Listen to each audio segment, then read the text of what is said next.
Well, no better time than now to open up the cameras. Let me go ahead and send out these lovely little announcements so that everyone knows what is going on, and then we will wait for more people to join us.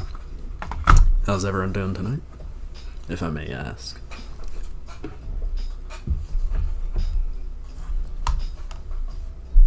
Do hope everyone's doing just fine and just well. Currently have 10 concurrents, which is not bad, especially since I just got on camera.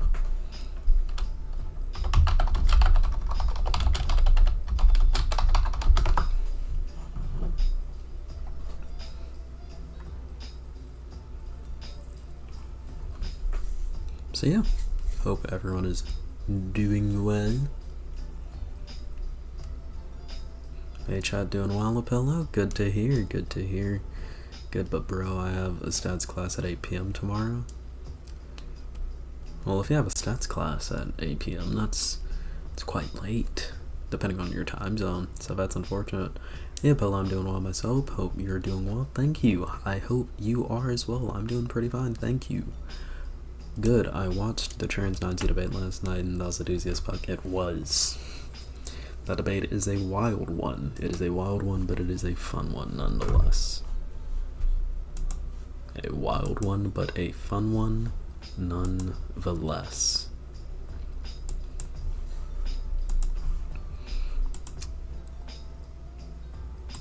So yeah, gonna wait for some more people to come in potentially. I don't believe I'm getting view cut tonight, so you know, we'll have to see.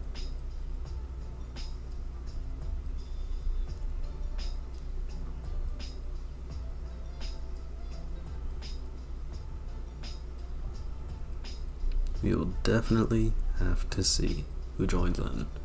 Although I am streaming a little later than usual. Reason why is I got to eating a little later than normal, so I wanted to give myself some extra space time to go ahead and, you know, eat, chill, let that digest a bit, and then hop in. We are at 5 likes with 12 concurrents. Remember, whenever you like the stream, more it will push YouTube. The great gods of YouTube will push the live stream to more people if you like the stream. So do that if you would like to help out with the stream. But overall, I'm curious, are you in school right now? What's your field of study and why? I will be starting college in the coming months, and I will be going in for chemical engineering. I would have gone in for poli-sci, but poli-sci does not pay the bills, and quite frankly, I'm trying to get out of the US as soon as humanly possible. 14 concurrents and 7 likes, 8 likes. We can continue to get those numbers up so that YouTube continues to post a stream, but 14 concurrents within the first 4 official minutes of the stream. 16 now. It's beautiful. Anyways, I was going to check. Yeah, no, it doesn't look like anyone's streaming tonight, which is very good for me. Very good for me. But yeah, how about everyone in chat? What is everyone in chat's interest in terms of what they want to study, at college, at school, whatnot? Florida gang rise up. Let's hope Florida gang does not rise up. Let's keep Florida gang in Florida. Florida's not doing too hot right now, and personally I don't want to be associated with that state anymore. Hi, I'm a trans chick. Hello, Vabayit Goddess. Welcome to chat. I hope you have yourself a nice time here. 17 concurrents. That is doing pretty good, especially within the first 5 minutes. Trying to get into a trade school right now. What trade do you want to go into?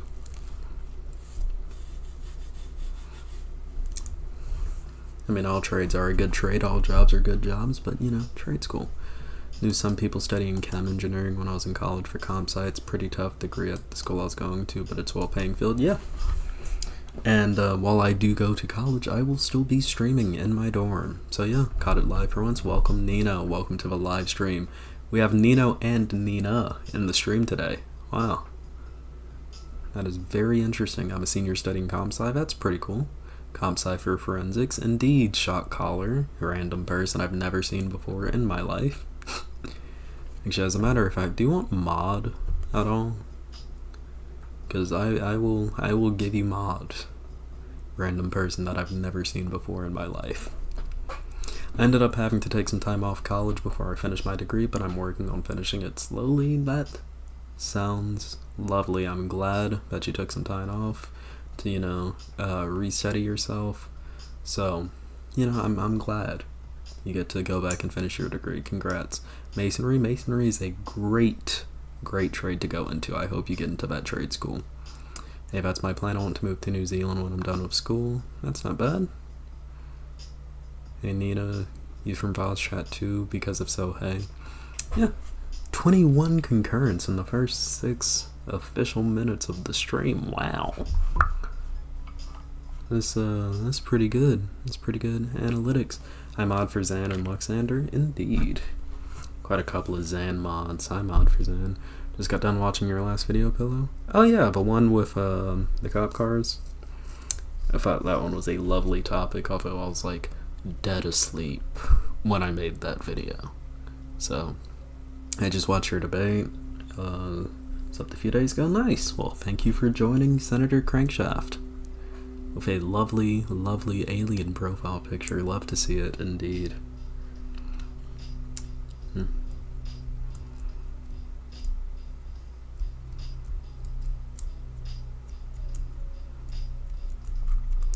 But remember, everyone, all colors are beautiful.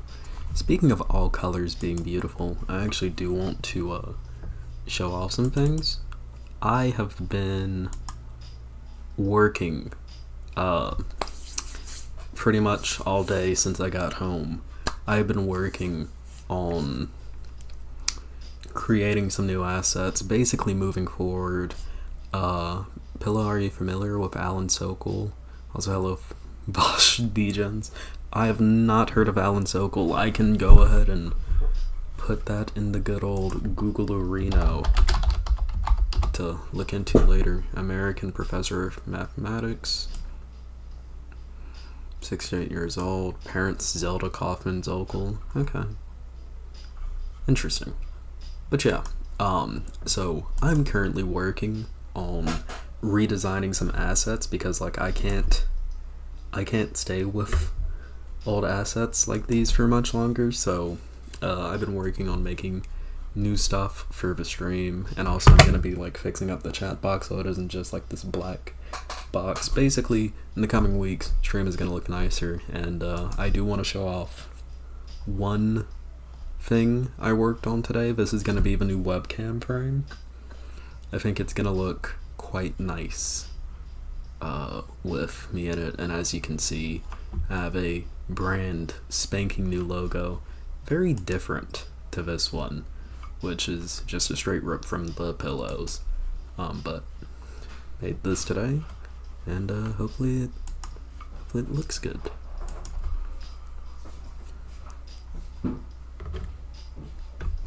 Gotta do pillow fan art sometimes. Well, if you do want to do it, feel free to DM it to me. I love seeing it. I've actually had fan art done before. My Twitter banner is actually a piece of fan art, which is pretty cool. So I definitely accept fan art. Absolutely. I'm on for Zan. Okay, sweet. You know, a lot of Zan mods here. I am a Zan mod. I'm a Zan admin. Really neat. I like the font. Thank you. Me waiting for a pillow to blow up with the stream so I can say I know somebody before they were big. Hopefully it happens, but only you can let it happen. Looking forward to seeing it when it's complete. Nice.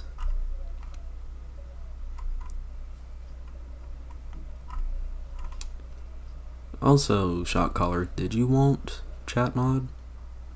Logo looks really nice. Thank you, WN Site 1. When I can pull 50 concurrents even when like someone else is streaming, then I will justify getting a whitener versus site, but that's like I think $12 a month to keep that up, and like, can I afford it? Yeah, but at the same time, I'm not gonna get a website when I don't even have enough of a presence on like YouTube proper to even migrate that over to a specific site. I'd be happy to help out on your chat. Thank you. Thank you. Zan sent me to a pillar. Indeed. Yeah, I can mod if you need it. Okay. To be honest, I never really need mods. It's more so like, can view and remove chat, can manage, says capabilities, can manage block words and change chat modes in live. Oh, small enough to where I can just set you as a standard. Let you. None. I've learned that some states have their own state anthem. States are weird, man. Don't listen. My advice as an American to any non-Americans: don't pay attention to states. Actually, do pay attention to states. If you are a non-American, though, just avoid the U.S. First pillow stream I'm catching. Welcome, Naomi Chance. How is? Is doing good. Hopefully 25 concurrents. We will be starting segments soon. I'll let people vote on what segments we start first, because that's what I like to do. But hopefully if I can get my Switch Pro controller hooked up to my Steam Deck, which I was having issues with earlier, we're going to be having a convo with a call-in later, someone from Texas who's going to talk a bit about Ted Cruz. I covered him earlier on about like a week ago, but if I can get that connected into the Steam Deck, then we will be playing Portal while we do it. That's actually funny. You can see yeah, okay, so there's my laptop. You can see I still have that up on my laptop, and then here's my monitor. I have my my YouTube open here. This is where I read chat, and this is OBS, and then you can see my light. What else can you see?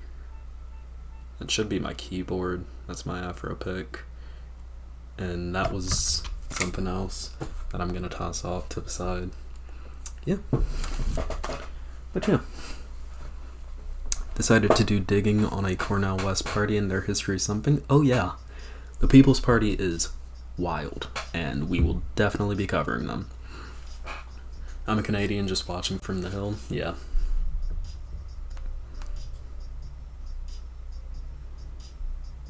Oh, you DM'd me when you said it. Okay. Makes sense.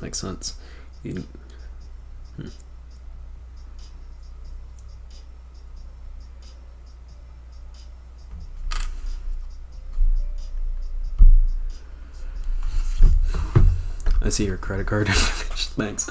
No, you don't. Okay, look, I know what was showing. I know it was not any of that information. You probably couldn't even read it. You definitely couldn't read it, because I couldn't even see it. Now you can play Gary's mod wherever you go. Indeed, I can play a lot of things wherever I go. I will say, I do need to get an actual like Steam Deck specific dock, just because the one that I currently have does not charge it, which is an issue if I want to play more powerful games, which is kind of the plan.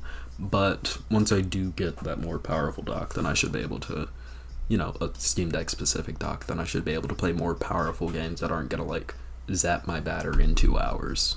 So, because like Cyberpunk 2077, I could technically play Cyberpunk 2077 on stream, but it would be on for like all of 25 to 30 minutes before it's gone, because I'd have to like it would be, it would kill my battery. But for an old game like Portal, I can play that game for like a couple of hours on end and be perfectly fine.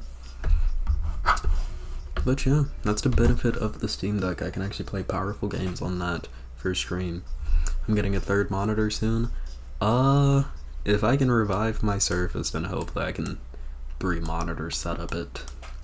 Anyways, we're about 15 minutes in. That's cool, but can it run Skyrim? Yes, it can. And so can the Switch. I could technically play Skyrim for y'all now, but who wants to?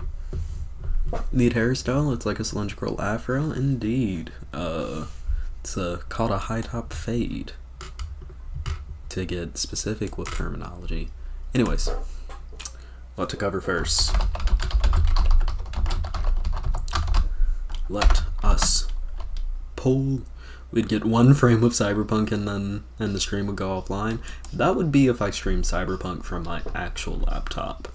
But from the Steam Deck, I just have to capture card it in, and then we're perfectly fine. Okay.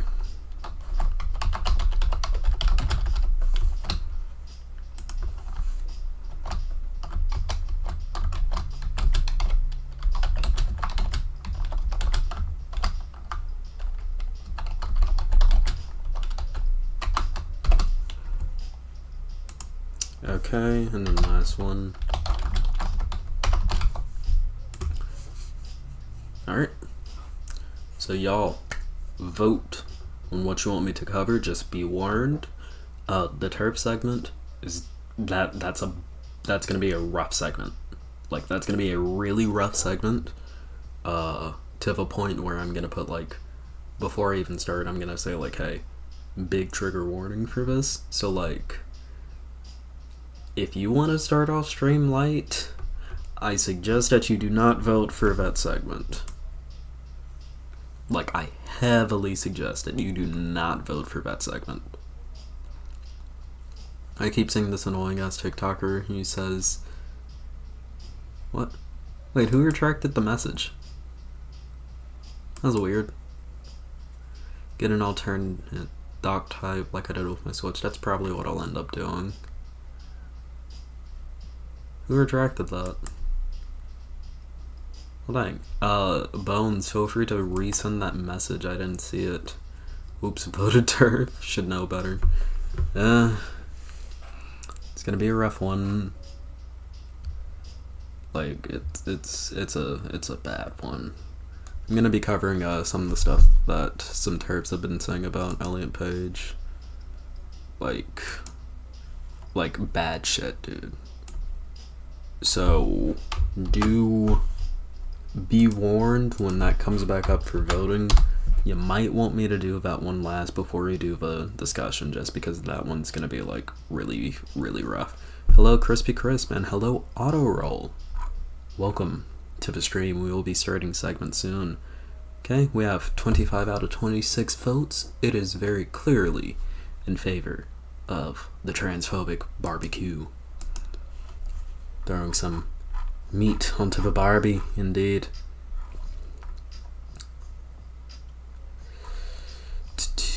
Okay, well, if that's the case. No, I meant to vote for Cornell. Let me change my vote. No rechanges. You misclicked. Plus, that wasn't gonna win anyways. 56. Like that wasn't coming back. I'm sorry. But that's what next time is for. Okay.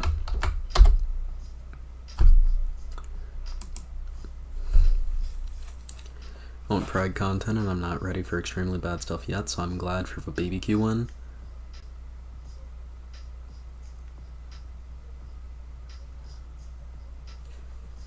Never said this one was gonna be happy either.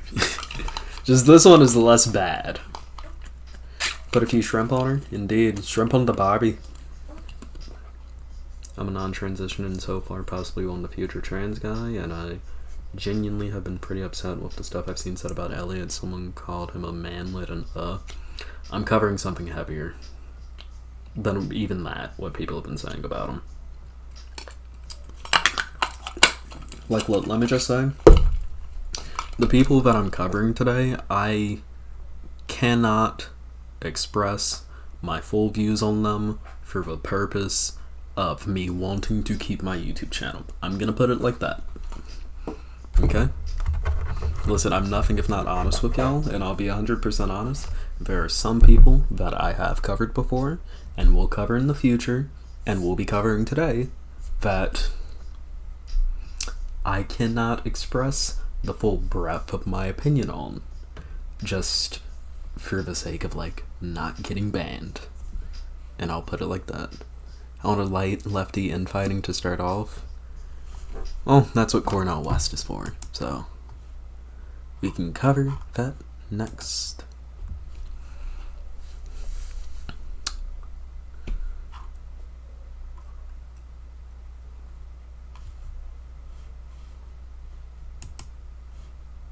What? Oh, wait. Hold up. Before we do get into Cornell West, though, knowing transphobe, it's probably people advocating for murder. Close, not really, though. It's bad.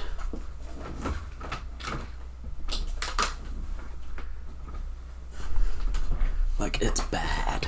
It is really bad. Anyways, did y'all see, Did y'all see Apple's weird dystopian, like, AR goggle craps that cost $3,500 and you have to have a battery pack in your pocket for? I watched, like, that full presentation just for, like, those goggles. They look so ass, dude.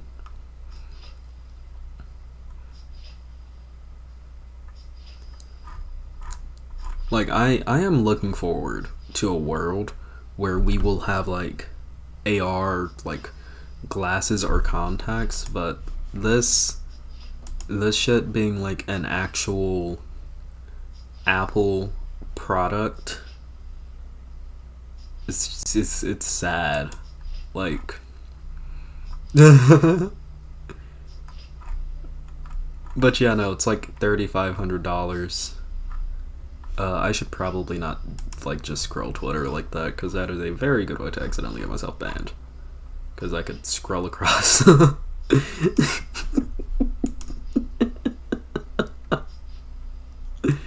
Because I could, like, very easily scroll across some shit that's bad. Oh yeah, that one episode of Black Mirror. Yeah. God. But yeah, no, they look super dumb. I'm personally an Android user, so you know. Oh, this is just stupid. Okay. So, someone tell me, what is the issue with comparing $8,000 spent by people in the 1950s versus $3,500 spent by people in the modern day? What is the issue with making that as a comparison point? This is a test. I want to see answers in chat. This is a test. What is the issue with comparing these two things?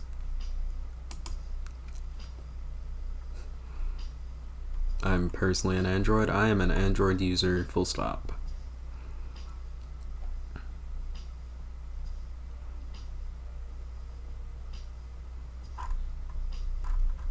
Also, it may take a little while for that to load, because I do have chat delay up, just so that I can get, like, pretty steady streams. Inflation! True, everyone. It is inflation. Inflation is the issue there. Let's see. 8K in well, they said the 1950s, so I'll put 8K in 1955 just to average out the 50s. Today, how much does that come out to today?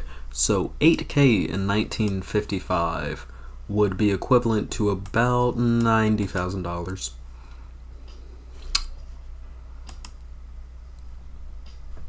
Inflation. Swear to God. Inflation ain't what it used to be. Not at all.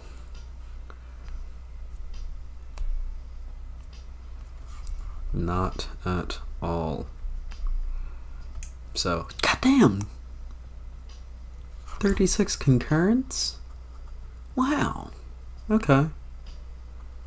That's pretty good. That's pretty good.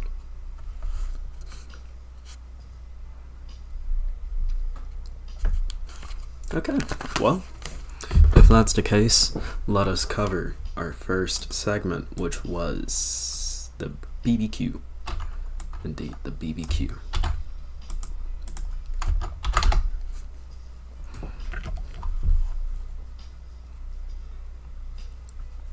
To be fair, that's still way cheaper than modern real estate, yeah. But then again, like, that advertisement looked like it was like a kind of stock order house, so it wasn't the best quality. But seriously though, there's still a problem. I could afford a home as a single breadwinner on the salary I make in 1960, but I cannot afford by myself currently. Yeah, which is unfortunate, but that's housing market issues too. It's a myriad of things that go into like why it costs more to get houses, but still, this will be a summer of pillow indeed, and I'm looking forward to it.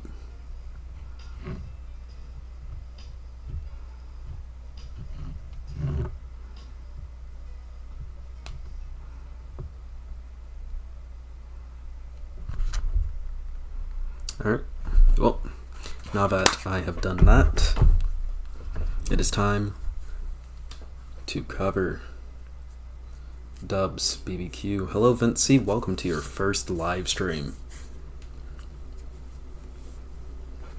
Okay.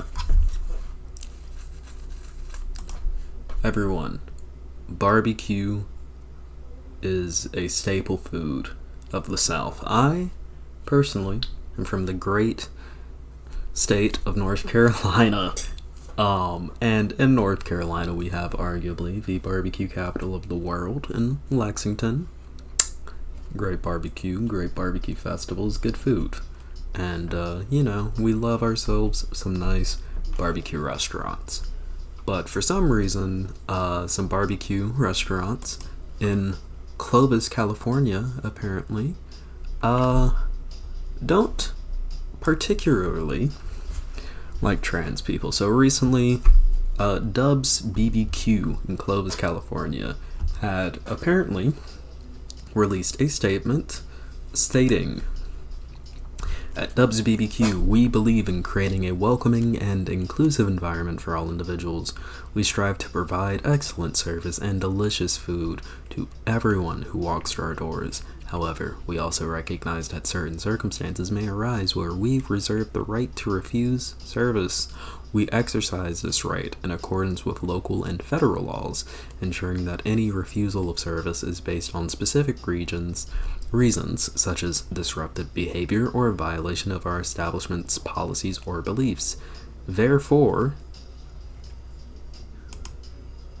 misspelled, Dub's BBQ will no longer be serving transgender/transvestite community. The transgender/transvestite community, and their malicious quote-unquote agenda does not correlate with this team. Starting immediately, we will not serve or cater to this group. All other members of the LGBTQ, they left in the T, community are welcomed. Enough is enough. Leave our kids alone. Okay. So, let's talk about this. A, their barbecue probably fucking sucks. Okay?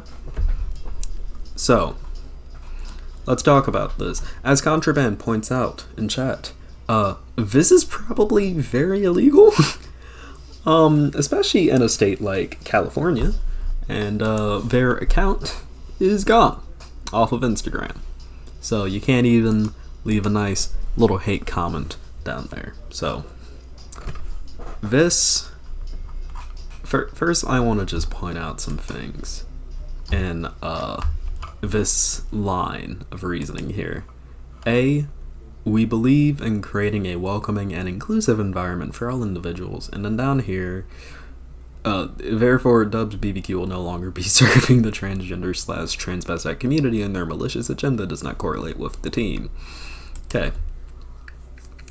All members in the LGBTQ but fuck the T? Yeah, it's weird. So, this is gonna key into something that is brain rot. Brain rot has run rampant through various communities in terms of their opinion on trans people probably wasn't good before, and people have somehow become convinced that the scary transgender is coming after their kids. And I'm here to say, not happening. Not happening. But, no matter how humorous this weird-ass statement may be, with them saying that they are creating a welcoming and inclusive environment, and also stating all other members of the they left in the T community are welcome. They are just full force with the transphobia here. And I think that's something that we actually, unfortunately, do see a lot. One of the things that a lot of people will do who don't want to appear outwardly transphobic, or not necessarily outwardly transphobic, because this is pretty obvious, yeah, but outwardly bigoted, is that they'll say, no, we're accepting and we love everyone, and then they'll turn around and they'll go, except for you motherfuckers. And that's something that we're even seeing here. In particular, coming from a business who wants to court people's bucks and dollars and are trying to maintain this by stating, no, we're actually really accepting, while turning around and having this kind of horrible, disgusting messaging. And this is something that we do have to be worryful about, because, let's say you yourself are not a trans person and you live in Clovis, California.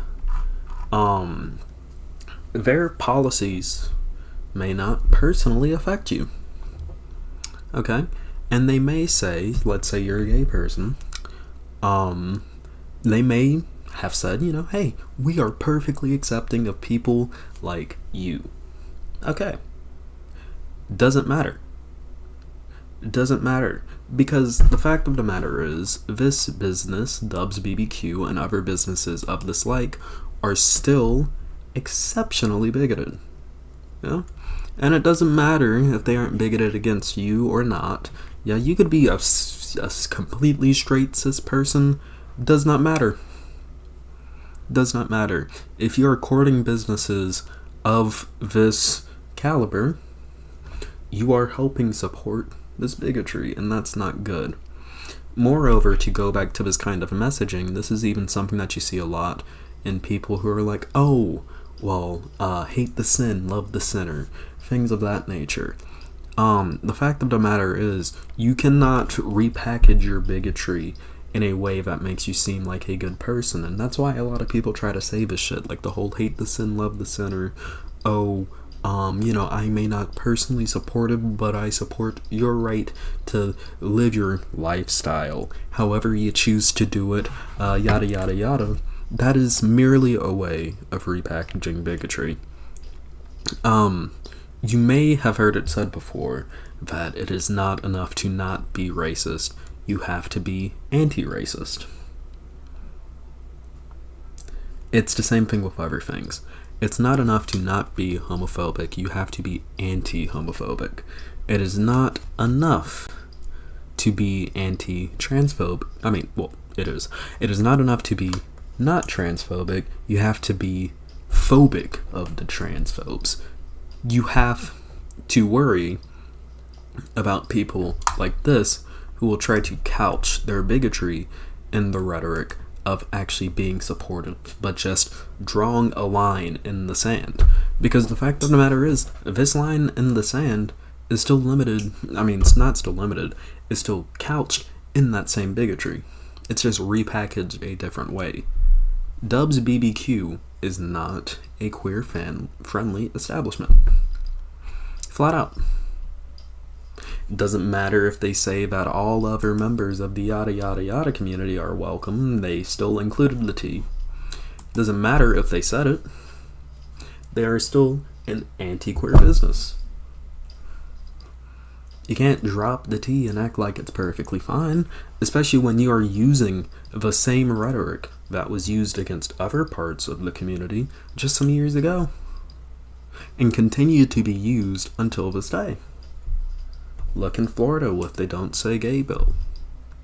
That bill didn't only target trans people. Trans people were a very big part of the targets in that bill, but it didn't only target trans people. This is a wide-spanning issue, and you need to, yep. I'll see you when you get back. Remind me when I get home to get that trash down. Will do. Okay, where was I? Okay, but that is something that you have to take into consideration when you're looking at rhetoric of this whole nature. Yeah? The fact of the matter is, you have to take this, you cannot extrapolate, oh, well, they're supportive of other parts, so maybe I'm fine going here. It's all or nothing. Yeah, if you're a part of these groups, if you're, like, not trans, but you're, like, bi, don't go to this fucking establishment. It doesn't matter. It does not matter. You have to ensure that your dollars are not going to people who believe that trans people pose a threat to the queer community, because I'll put it like this. Yeah? Bigotry overlaps. Always has, always will. Always has, always will. I guarantee you these people at Dub's BBQ, the only reason why they are saying that all other members of the community are welcomed is because they cannot openly express their bigotry against other members as openly as they would want to. Because currently, it is socially acceptable to shit on trans people. It's not as socially acceptable to shit on gay people, although it is scarily becoming more socially acceptable to do that. So, you have to keep this in mind moving forward. So, if you ever see anything like this again, let's take this as an example. Yeah, if you ever see this kind of rhetoric moving forward anymore from any group of people, whether it be a business, whether it be a religious organization, etc., keep it in mind, heed it, and reject it. With that being said, if you like this video, make sure to like, subscribe, hit that bell icon, join the Discord down below so that you know when I go live and you can join this lovely chat right here. I love you all. And I'll see you all in the next video. Peace.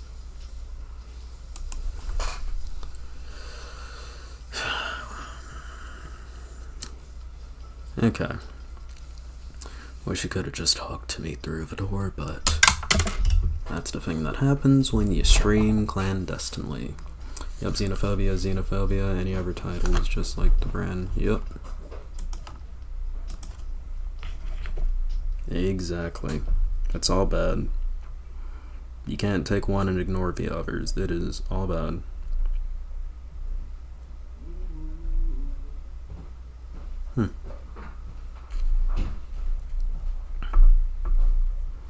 You know, there is like a page on Twitter that I think it's pretty cool, and it's like one of the only history pages that isn't like completely demonic. Because like for some reason almost every history page on Twitter is like just full of races. Whereas you have this page here, Historic Vids, who overall, at least in my experience, I don't know if they're like all based, but overall they actually tweet some pretty cool shit. Yeah. You know, they aren't anti-Semitic, at least as far as we can see. 3 Jewish survivors of Auschwitz who met again after 73 years apart. So they acknowledge that the Holocaust happened, which unfortunately is one of the bars you still have to clear today, you know, because that's how bad things have gotten. The moment that you see a history account saying, hey, the Holocaust happened, you're like, oh, thank you, you're not fucking insane. Thank you for saying that. So, that's pretty cool. Yeah, and then, like, people down below are saying, you know, hey, never forget, this was a bad thing that happened. I'm pretty glad that, overall, people are acknowledging that these horrors happen. So, whoever's running this account, I'm pretty happy that they aren't pieces of shit, and they actually do share some pretty cool, interesting, historic shit. I think it's pretty cool. Pretty cool that they do. But yeah.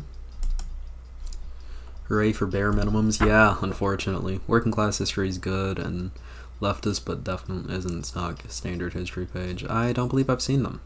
Hey chat, remember to smash the like button. I think they really have. Considering that we're at 40 concurrents and at 39 likes, they've definitely remembered. Florida has the best barbecue. We the only state besides Louisiana that knows how to roast alligator meat. It's fucking Florida though, dude. I used to watch a lot of alternate history videos, and for some reason all of these YouTube channels are filled with alt-right Nazis. Well, yeah. Because, like, you know, what's the most popular alternate history scenario? It's like, what if the Nazis won? There's a reason why a lot of alt history channels are, like, filled with Nazis. It's because it's a bunch of people, like, fucking waxing philosophical and fucking jerking off about what would have happened if they got their glorious fucking victory. So I'm not shocked that a lot of alt history channels are filled with, like, chuds. It's sad, it's unfortunate. Alternate history is what got me into history in the first place. And history is like a big part of just who I am as a person. I was captain of my school's history team, in academic, like, of this history section of my school's academic team. History, of course, got me into politics, because those things are heavily tied. If it wasn't for history, I wouldn't be the person that I am today. You wouldn't be watching this channel. And I got into history off of alternate, history channels. But, like, I can't really interact with those channels as much as I want to anymore because, like, a lot of them are fucking Nazis. Whatifalthist. Don't mention him again. I never watched Whatifalthist. What is Whatifalthist even up to?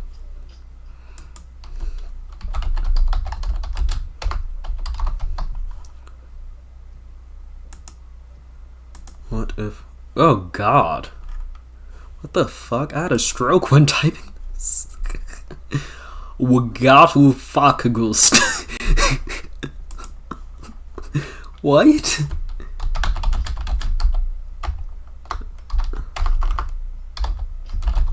What the fuck? Okay.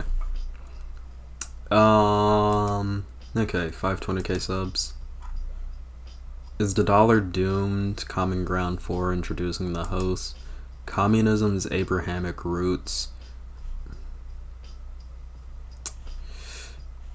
Wait, is this anti-Semitic? Hold up. What are you gonna say here?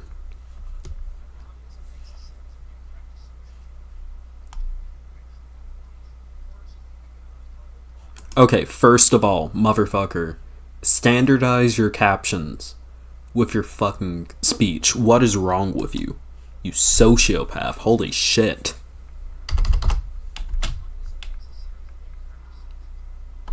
Like, what is this?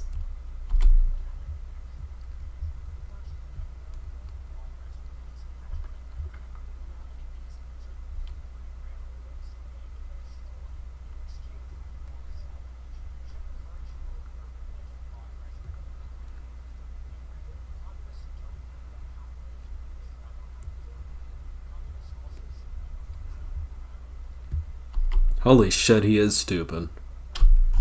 Wait, what? Yeah, he hasn't even gotten to the fucking Abrahamic roots portion. Holy shit, what? Yeah, I bet he's not going to talk about Christianity, but Judaism instead. Indeed. Yo, Pillow, you need a crack pipe on the video if you're going to watch one of his videos. Yeah, I need to do the thing that fucking Voss does. Just have a little fucking crack pipe edited on.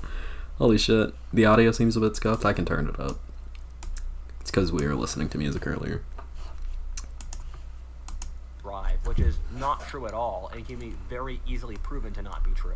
They assume that human nature does not exist, and every aspect of human culture can be programmed by socialization or education. This is called the blank slate and has also been proven to become completely scientifically false. They assume men and women are mentally the same. Completely scientifically false, okay. Let's see.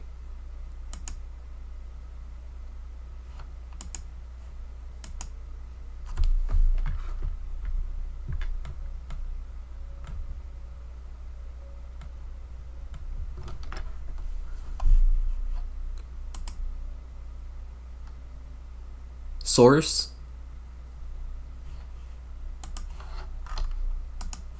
Which has also been proven to be false. Communism says that rulers are purely evil and the oppressed are purely good, which also can't be true since reality is complicated and everyone is just a human being with both negative and positive traits. And rulers or successful groups have to be good at least something to stay in or get power.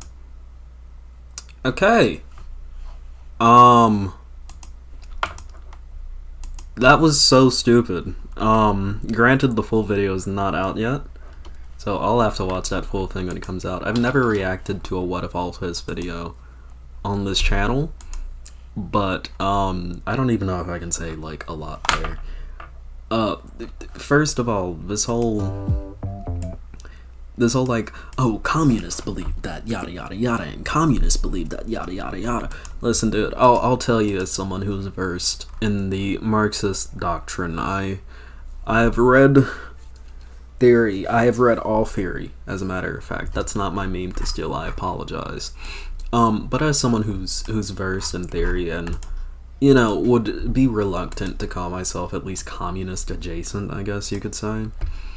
Marxist is a better, just wider term for me. No, not everyone believes that. What did it have to do with Abrahamic religion? That's my question. I'll tell you what it had to do with Abrahamic religion. As a matter of fact, I will show you now what communism's Abrahamic roots are, probably according to our kind friend Whatifalthist. I'll show you exactly what he means by that. Yeah, I'll show you exactly what he means by this. This is what he means by this. This is what he means by this. Or they, I'm not gonna assume pronouns. Yeah, no, this is just straight up, like, this feels like when this video does officially come out, it's gonna be like an anti-Semitic dog whistle. Which isn't shocking coming from someone like Whatifalthist. So, we'll have to see, though. Wait, holy his name is Rudyard Lynch? Jesus fucking Christ, your parents hated you. Why the bricks failed? Holy shit, he's doing bricks posting. Bricks is fucking stupid. Bricks doesn't exist. Bricks wasn't a fucking thing.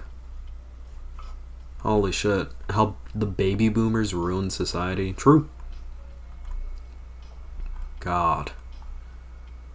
A final 8 taboo questions about history and society. Hell, Florida. So hell, and not monogamy, heterosexual relationships. Hell, and heteros. It's like Hungry Hippos. Jesus Christ. We'll have to react to one of these videos one day. Can't hear it, but must not exist. Yep. But yeah, no, that was absolutely a fucking dog whistle. We'll definitely have to react to that video once it comes out. Or, like, if y'all want, instead of doing the Elliot Page segment, which, like, we can do a vote on that. Instead of doing the Elliot Page segment, we can just do the other one, because I'm planning on streaming tomorrow, because I don't have school.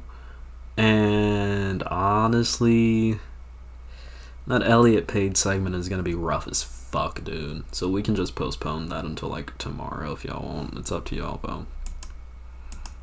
Actually, I'll do a poll on that.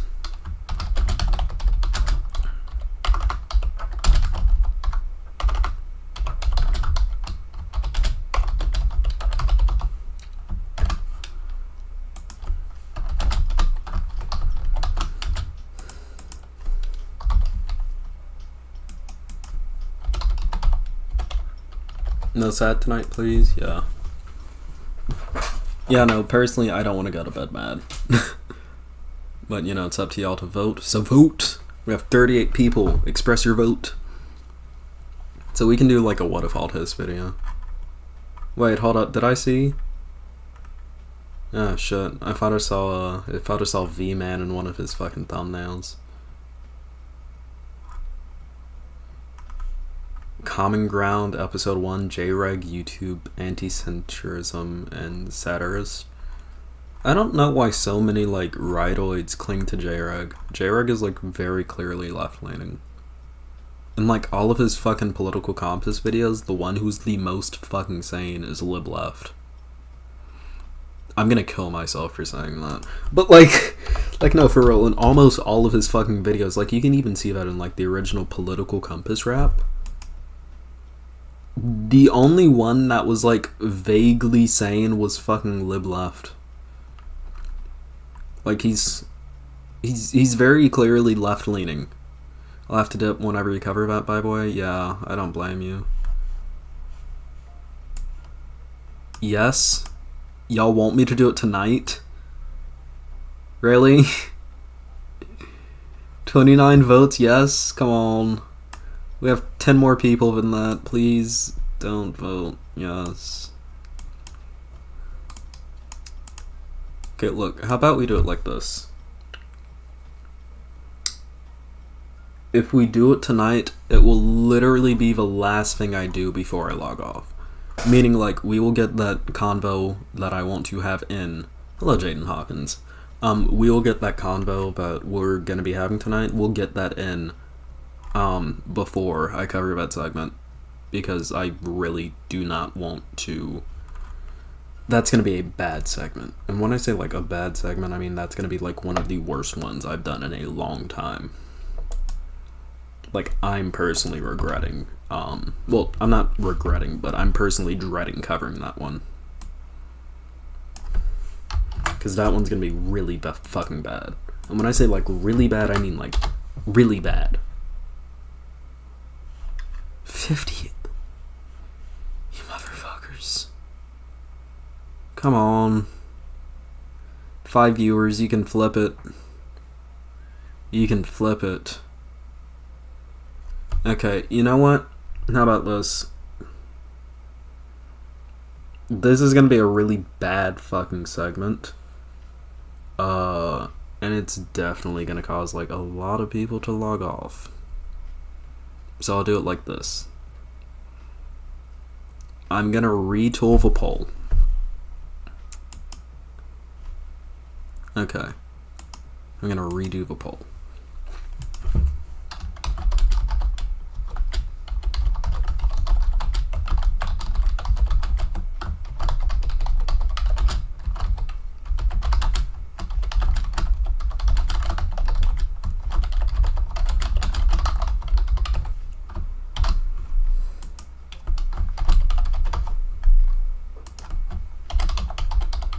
Or actually, okay, so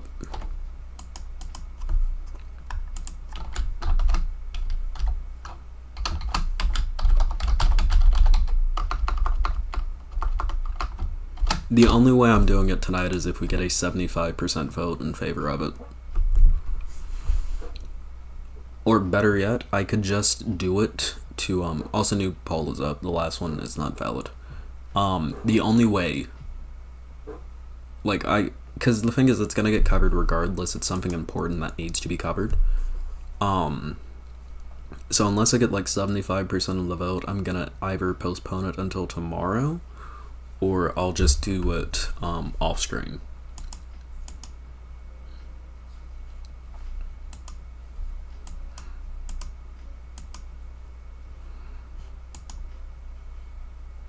Because, like, I know what's going on. It's probably, like, a lot of people having morbid curiosity over what the fuck?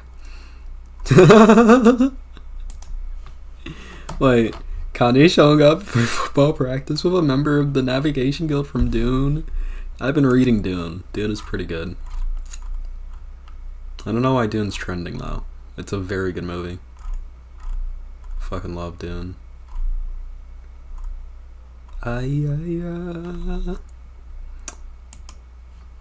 Wait, no, that's not Dune. That's fucking. That's the Pillarman from JoJo's. Dune is more like, like, I don't know. I'm excited for doing part 2. Okay, this is like a 50-50 split vote. Gerrymandering law? Yeah. I'm sorry, this is a bad segment. Did America just deserve 9/11 more than 9/11? Or more than 9/11? What? Okay. Voting on YouTube polls is why communism has Abrahamic roots, I guess. Vote yes, comrades. Indeed. You know, technically, if it has a calendar, it has fucking Abrahamic roots, considering that the current calendar that we use is based off of a calendar devised by Pope Gregor, I believe was his name. So technically, anything tied to a calendar has Abrahamic roots. So by extension, communism would have Abrahamic roots, and that is a non-anti-Semitic way of tying it back. Oh wait, Whatifalthist isn't gonna fucking do it non-anti-Semitically. The end part 2 comes out in November this year, indeed. Hi Pillow. Hello, Hattie Hoff. I thought we all valued democracy here. I value democracy, and I also value people's mental health. I'm not gonna subject, like, a good portion of the audience to a very potentially triggering segment. Like, just because, like, a simple majority of people voted in favor of it. Like, that's me, but you have to keep in mind, like, of the 47 people who voted, 47% want me to postpone it. So if I look up 47% of 47, yeah, that's 22 people who want me to postpone it. That's a lot of people who want me to postpone it.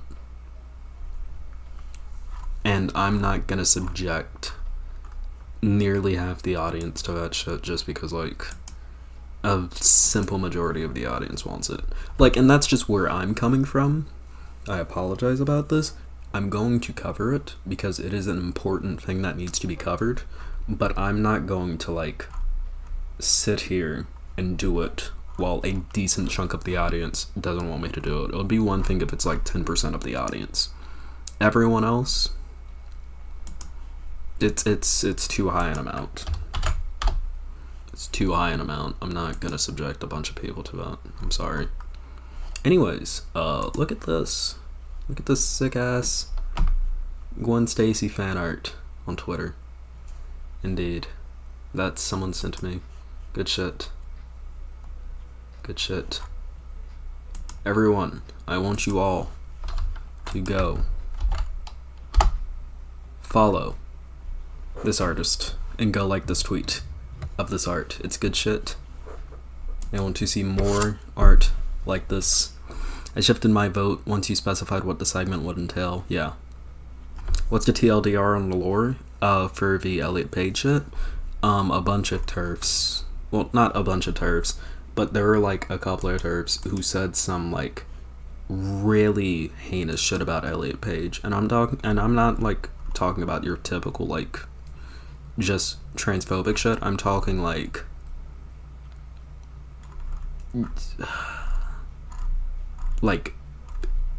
very bad shit, and that's all I can say on it. That is all I can say on it. I'm not gonna subject a bunch of people to that if they do not want to be subjected to it. For those who have seen Across the Spider-Verse, oh yeah, Across the Spider-Verse is fucking great. I thought it was a phenomenal movie. I kind of want to go back to theaters to see it, which is saying a lot because I'm not one to go to theaters more than once. I've never been to a movie theater more than once to see a movie, and I really want to go see Across the Spider-Verse in theaters again. I thought it was a really great movie. First historical case of something labeled as socialism known to me, not that I'm into history much, was the Digger Society. People who followed the Christian scripture to its logical conclusion. Based people. Well, I don't know if they're based, but, you know, socialism is pretty based. Fuck TERFs, indeed. What's your opinion on the Metro Boomin Spider-Man Verse album that dropped? I was low-key disappointed compared to the first one that dropped. I've not listened to it. Also, wasn't Marx a Jew? Marx, I believe he came from a Jewish background, but he wasn't religious. But I remember hearing from, like, a non-anti-Semitic source, I believe, that Karl Marx did come from like a Jewish family, like ethnically Jewish, but then again, doesn't make him practicing Jewish, and even if it did, doesn't fucking matter what his religion was.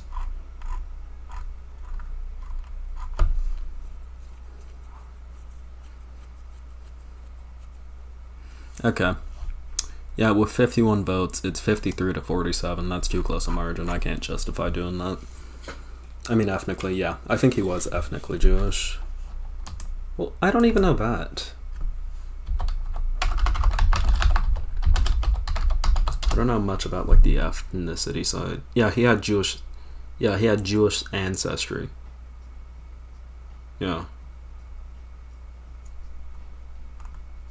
Okay, yeah, University of Chicago. This shouldn't be anti-Semitic. I hope. Modern history and one of the most controversial, even enigmatic. His feelings towards Jews and Judaism remains a particular subject of debate. Yeah, he did have that one, like, weird fucking line in that one book. The son of Jewish parents, Marx was baptized at the age of 6. While he had no Jewish education and embraced atheism, he continues to be identified as a Jew, and his Jewish ancestry influence just...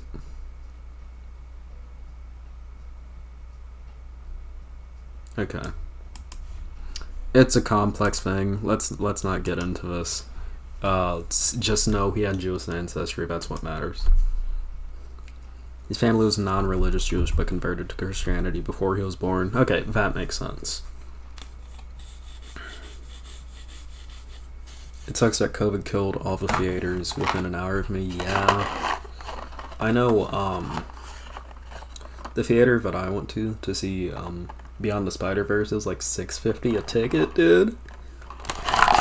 I went with, one of my friends. It was a fire-ass fucking movie. So I might go again. Who pinged me?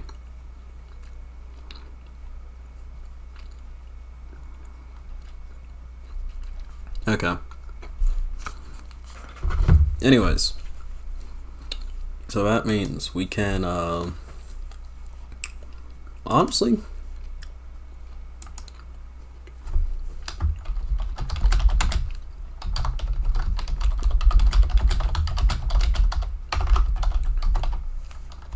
Chat.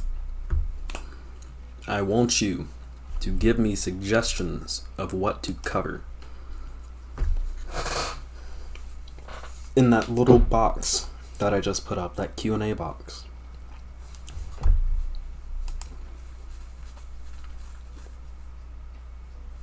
Oh shit.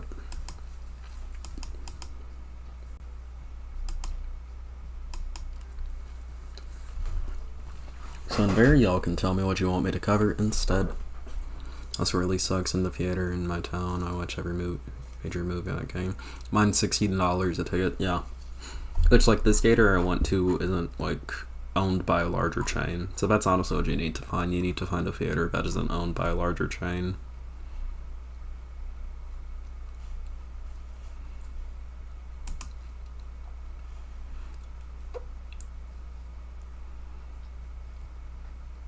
I can't I'm gonna have to watch this after. That's funny. I can't blame him. Who can stand My Little Pony? Let's be honest.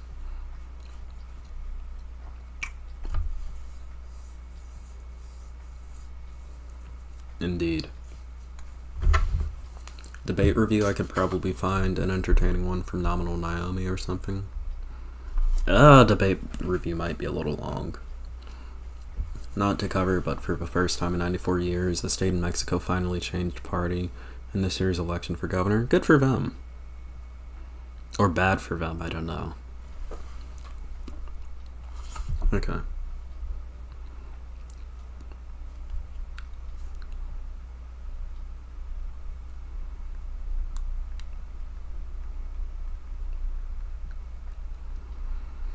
Sweet. I find it interesting because I live in said state. Oh. Well, that's nice. Okay. Let's see. Have we gotten any suggestions? Why should I watch Beyond the Spider-Verse? Yeah, I want like a review. I can do a review.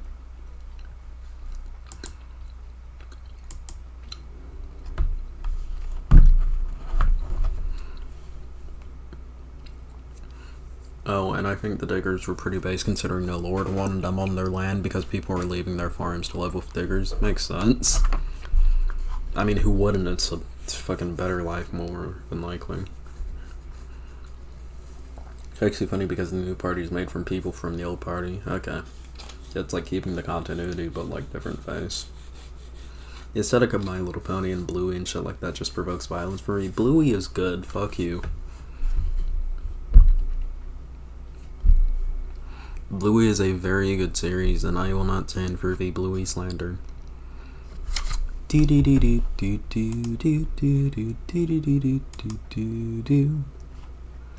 Dr. Cornell West just announced his run for 2024 presidency. I know. That's one of the things we planned on covering today.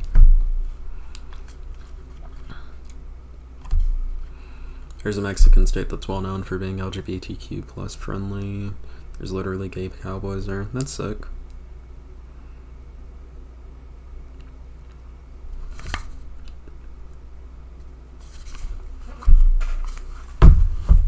Bluey was ruined for me because of baby furs. We don't talk about them. We don't talk about them.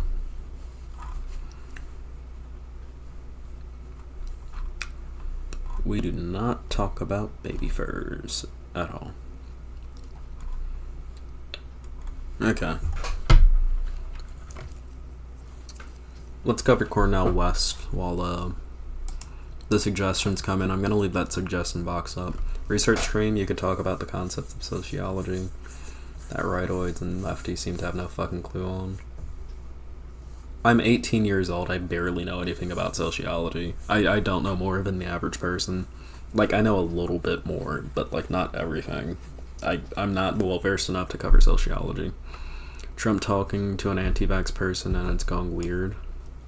Please link that Autumn piece. Link that in the Q&A section.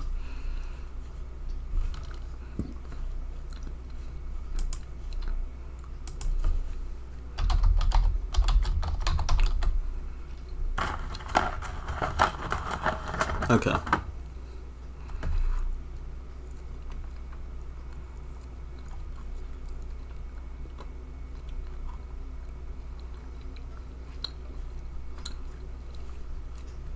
Okay.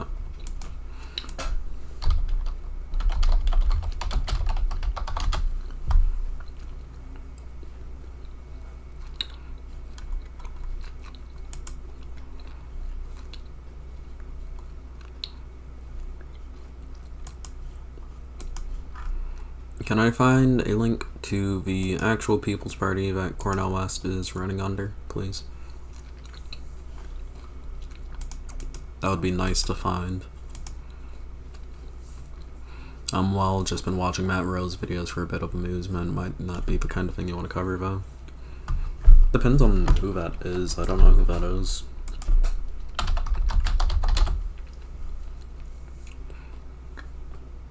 More weird words your schools have banned recently. Why is this in my recommended? Oh. Okay. Why the fuck am I listening to an 18-year-old on them from nearly double his age? That's how it is. That's how it is sometimes.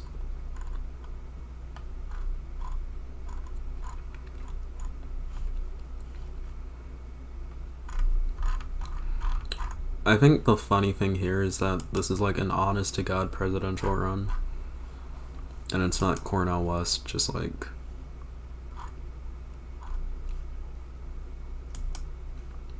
doing this thing.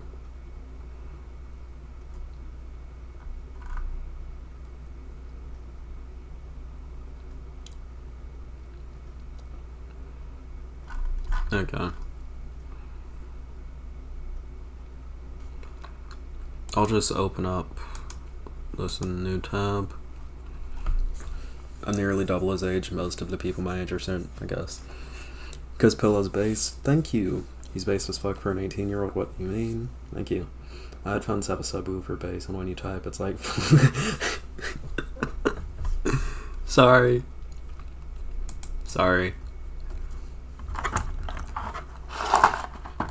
Suggestion, dumb tweet on the upcoming election. You'd have to find me a very dumb one.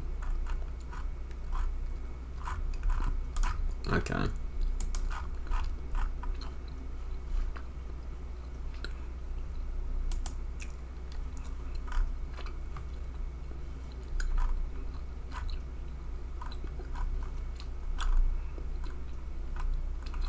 Okay, this website is shittily fucking designed, dude. Wait, why is the People's Party's website so fucking... What is this? Holy shit, that's not a fucking website. It's barely a fucking website.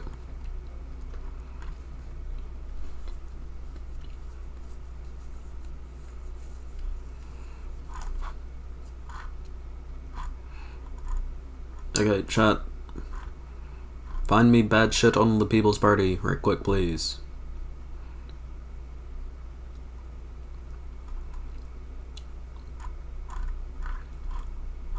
Like, find me their stupid fucking takes, because I know they've had them.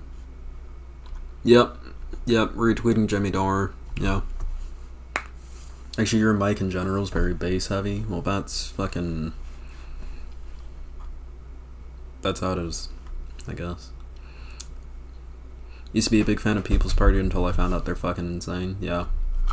Damn, that moment when you're old enough to be someone's mother. It is what it is. That's life.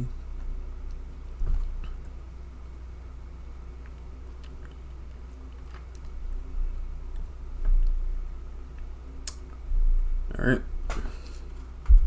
Below, they have some shit on their Wikipedia page. Find me the fucking Wikipedia page, please. Because I can't find it. All I'm getting is, like, older People's Parties. Oh, wait. Movement for People's Party. Okay. There we go. I know that's the proper one.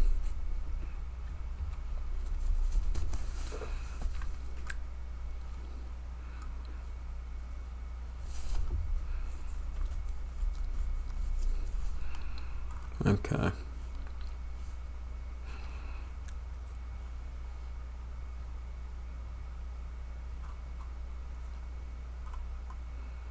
So,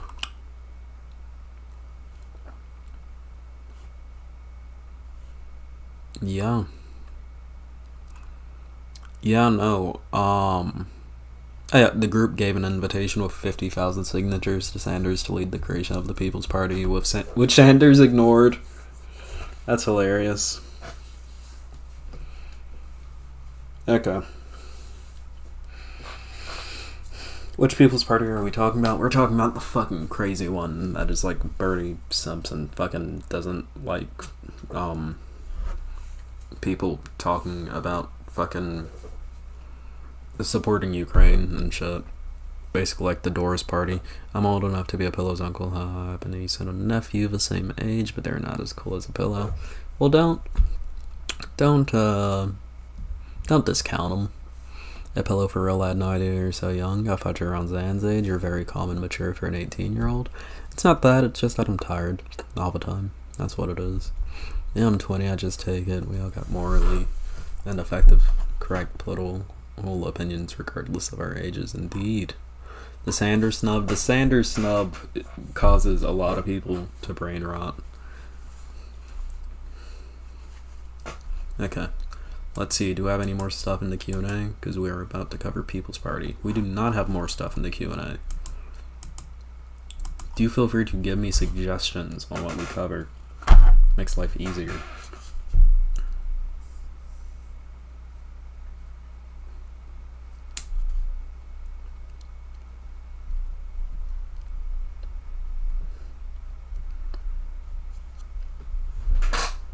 Okay. So, let us go ahead and start. I didn't know the music stopped, but I guess that's perfect timing.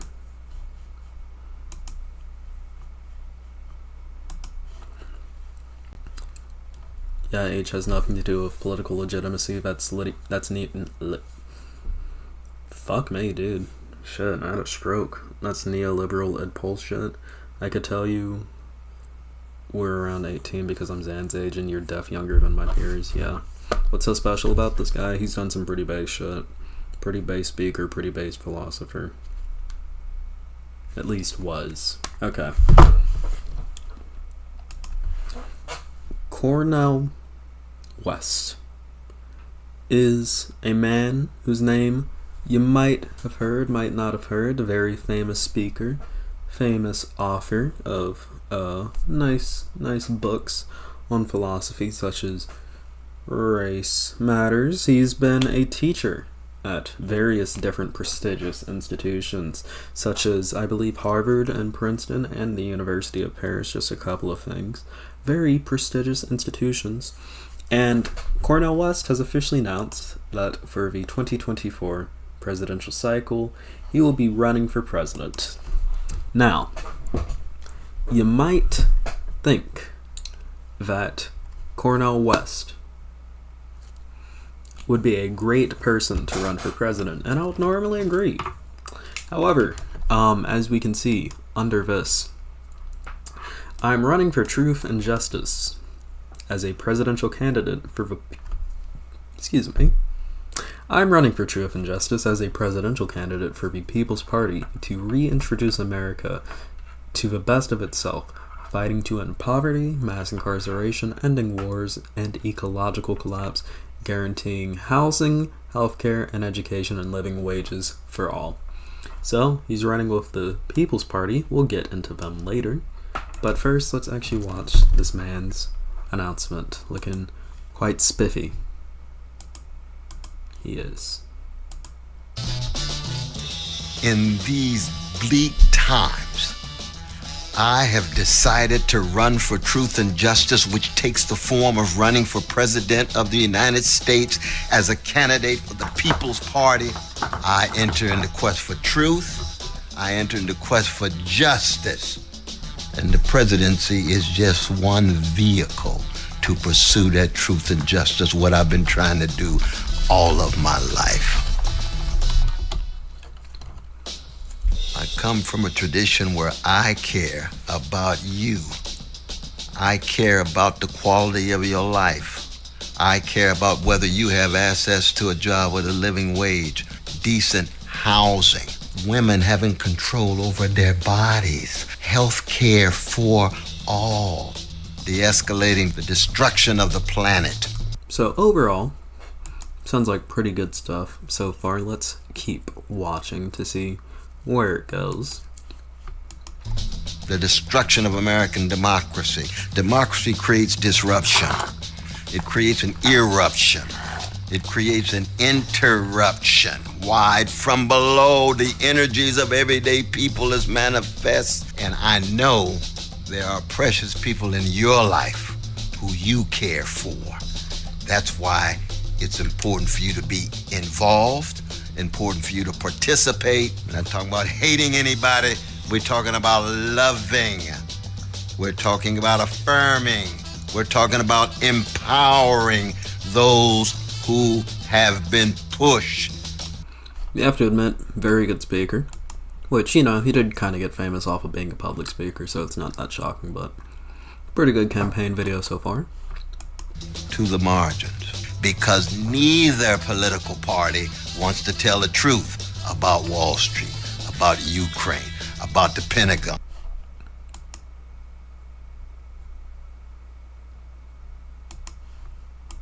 About big tech. Neo-fascists like Brother Trump or milquetoast neoliberals like Brother Biden. Wow, I'm so happy to make a world-shaking decision. You know what I mean? Well, I know gangsters when I see them. And gangster's not a subjective expression, it's an objective condition. Do we have what it takes? We shall see. But some of us are going to go down fighting, go down swinging with style and a smile, accenting the best in you and trying to tease out the best in me. Let's do it together.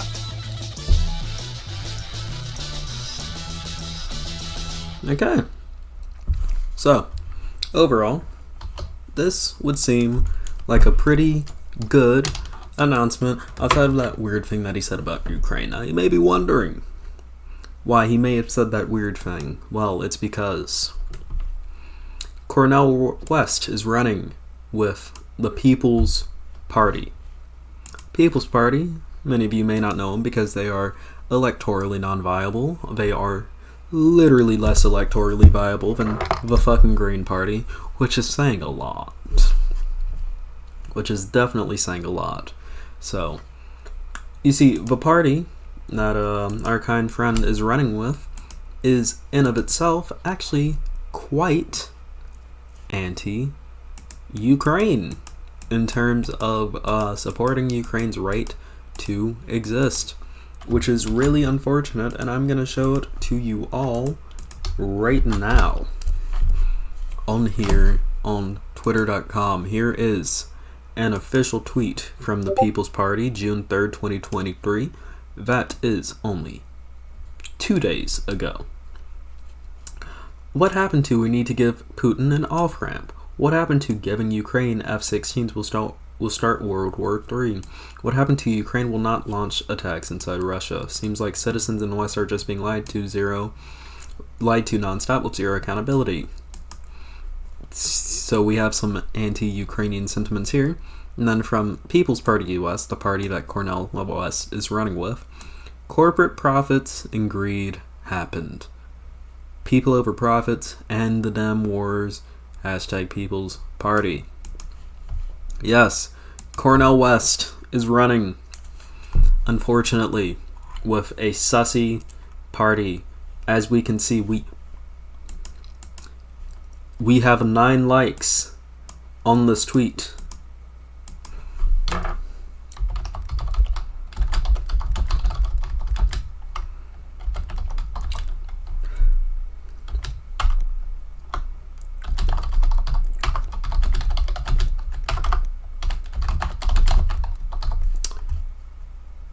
Okay. As we can see, I am putting this tweet in chat. Help me ratio the People's Party. Everyone, help me ratio them. So, the People's Party is a party that, let's say, started with a bit of a goof, bit of a gaffe, bit of a blunder. They tried to invite Bernie Sanders to be like the face of the party when it was first starting, and they got just snubbed. Just completely snubbed by Bernie Sanders, which hilarious outcome, getting snubbed by Bernie Sanders. Moreover, this party has had some speakers, such as, well, you see, Jimmy Dore. Jimmy Dore has spoken for the People's Party.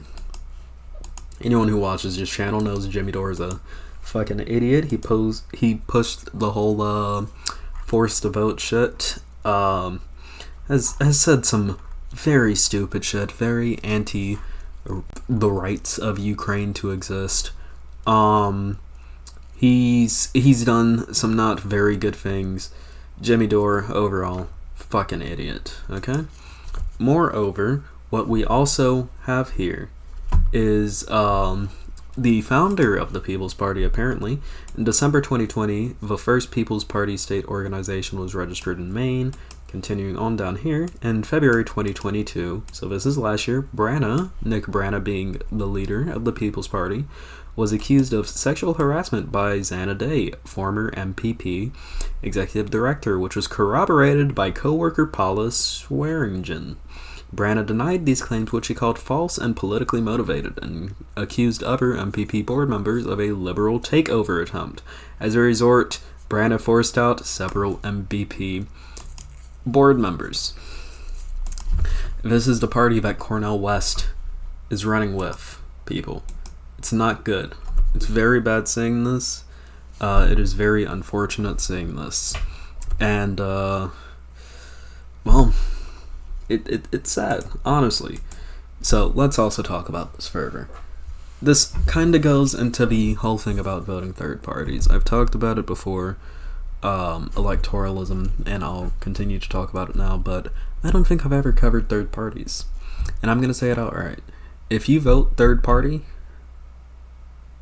you, my friend, are a bit of a fucking idiot. Look, I'm not saying that you have to like the politicians that you vote for. Trust me, I fucking hate them.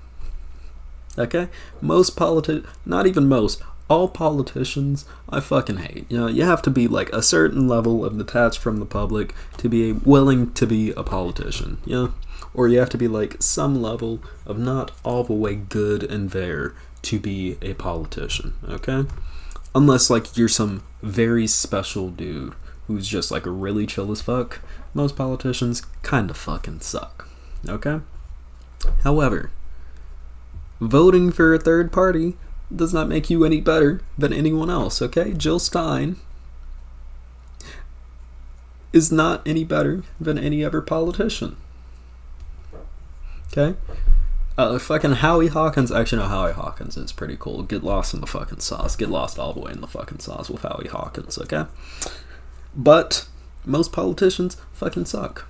But we are in a situation currently in the United States of America where if you are a progressive, if you are a person in marginalized communities, if you're an ally to marginalized communities, or you love people in marginalized communities, which fits into the allied section, you cannot afford to throw away your vote into a fucking third party.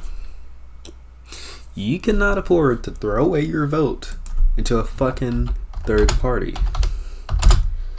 And I'll show you exactly why. So, let's look at the Colorado 3rd Congressional District elections in this most recent midterms. So, the Colorado 3rd Congressional District, to those of you who don't know, the representative for that district is one demon lady, Lauren fucking Boebert. As we can see here, Lauren Boebert is the lady who is the representative for Colorado's 3rd Congressional District.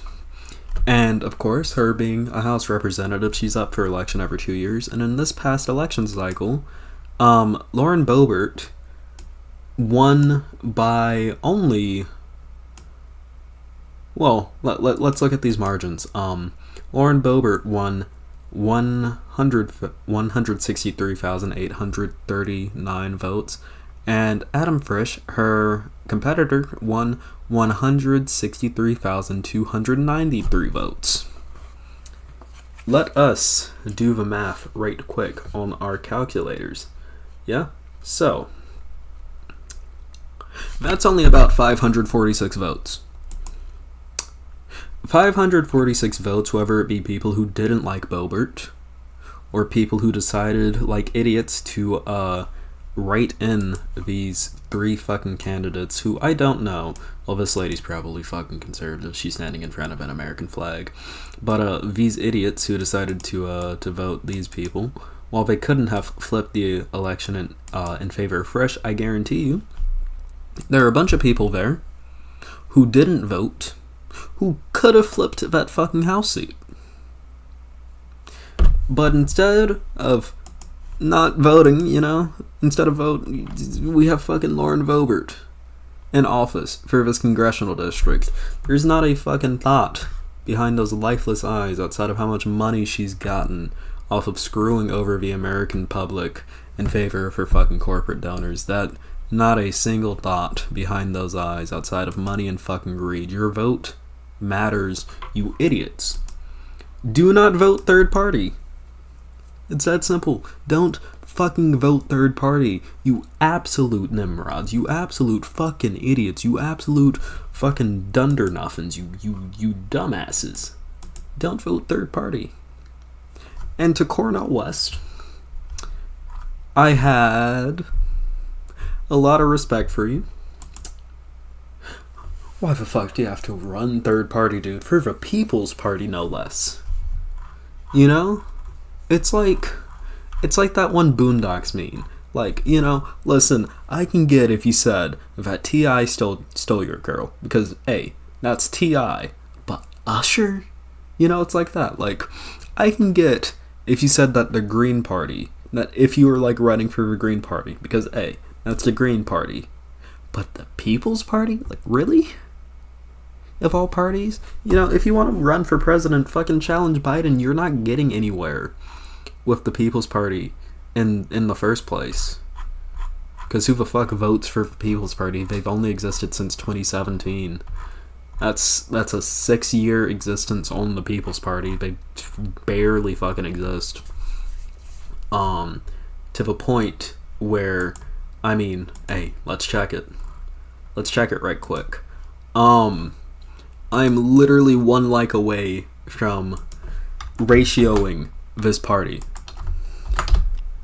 1 like away from ratioing this party. That's quite literally how non-viable this party is, that my tiny ass fucking Twitter account can ratio them. That's sad. Not to mention, again, this party, very anti-Ukrainian. They take the side of the whole, oh, we're gonna stay neutral in the war because we shouldn't be helping Ukraine because this is over corporate profits, you know? Like, yeah. Does the military-industrial complex benefit from the war in Ukraine? Yeah. Unfortunately, they do. But at the same time, people also deserve a right to live in a sovereign nation. Give people the right to live freely in a sovereign nation, but the People's Party doesn't want that. No, they want to stay neutral. Well, I'm going to give you a line from a System of a Down song. Dear Dance, I believe it is. You can't afford to be neutral on a moving train. You can't afford neutrality in this situation. Neutrality's bad. Neutrality's bad. So, regardless, if you want to see change in this, you can vote for the candidate Vosh and his First Lady, Taylor Swift, instead of the People's Party and Cornell West. And if you like the segment, make sure to like, subscribe, hit that bell icon. Like it if you like it. Screw the People's Party. Ratio the People's Party. They suck. See, we ratioed the People's Party successfully. I love you all. Join the Discord down below if you want to know when I go live. Right here, we have 49 concurrents currently. You can join in on this beautiful chat if you join down there. You can also follow me on Twitter down below so that you can see more of me ratioing the People's Party. And if you love this video, make sure to like and subscribe. Love y'all. See you on the next video. Peace. Okay. I'll probably try to do a light segment. I'm too politics brained out.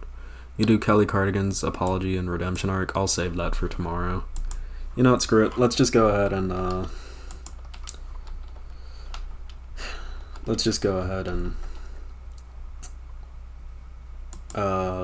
DM you.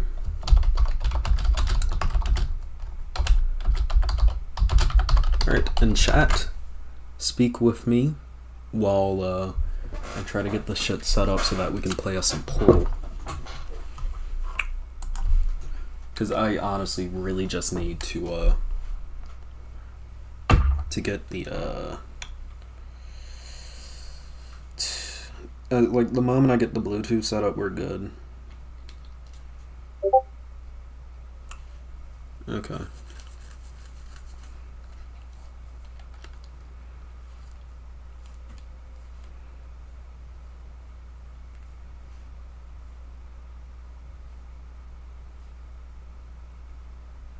Okay, the issue that I'm having right now is that the fucking Steam Deck, like, really does not want to, for some reason, connect to the Pro Controller, which is a big issue because I'm not going to be sitting here with my fucking fingers on the Steam Deck just like I did playing Portal. That's not happening.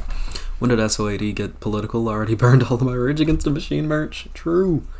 Bosch and Tay-Tay would unironically go hard as fuck as on a People's Party ticket. Yeah. You see, I'm glad that Bosch thing came up at, like, the very end, because that means I get to clickbait him.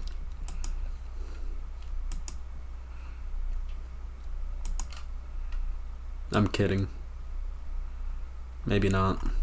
Who knows? Okay, I'm restarting the Steam Deck. 57 concurrents? Holy shit. That's sick as hell. But yeah, I love the Steam Deck. Dude, look at this shit. It's so big. Okay.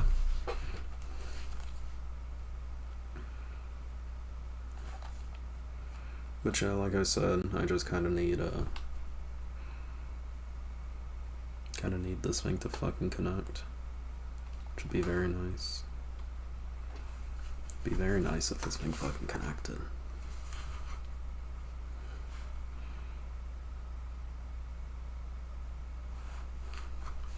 Or better yet, I can just do it with a PlayStation controller. Like, there's nothing here that says I need to do it with a Switch controller. And if this thing is just gonna be stupid, then I'm not gonna, like, deal with it. Yeah, no. Show all devices.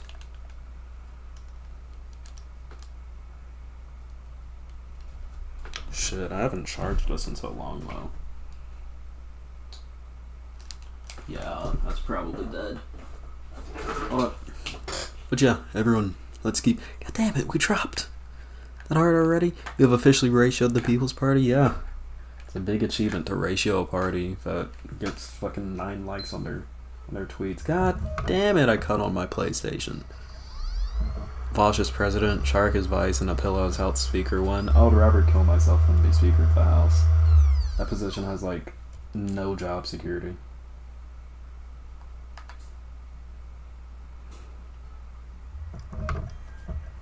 Like, look, dude, if you're gonna join the federal government into elected office, go as a fucking senator, you sociopath. Who wants to be a House representative? You're in office for fucking 2 years. So fuck off, PlayStation shit. Listen, I'm glad you run. I don't need that. I don't need that noise right now. Please.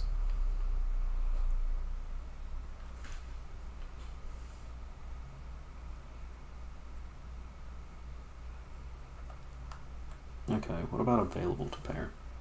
You know, because this thing just, it ain't kicking.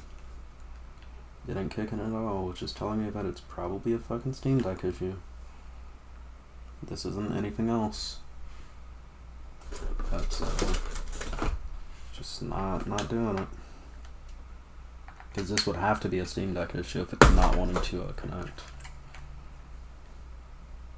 And, like, I could keyboard mouse it, but I don't want a keyboard mouse portal.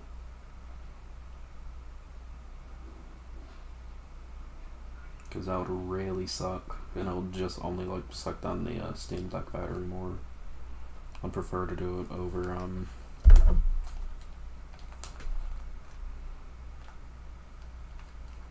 controller. I'm sorry for my tech issues. Gonna have to go. See you later, Pillow. See ya. Thank you for joining. What consoles do I have? I have a PlayStation 4, a Wii U, a Steam Deck, and a Switch. And a 3DS, and a PS Vita, and a DS, and a Game Boy Advance, and a PSP. Many of those do not get playtime anymore. As a matter of fact, a vast majority of them do not get playtime anymore. I actually have not started up my PlayStation in like months. And the last time I started up my PlayStation, I was literally using it to just like fire stick myself. True, what if we can get him a speaker and move a pillow to Senate Majority Leader? Yeah. That'd be better. Better yet, just make me like God Emperor Grand Dictator Pooba of the United States of America. That'd probably be better. And a Secretary of State because he can sniff out house from a mile away. Yeah. The People's Marxist Biden is Fascist Revolutionary Front Party. Comrade. Indeed. Comrade.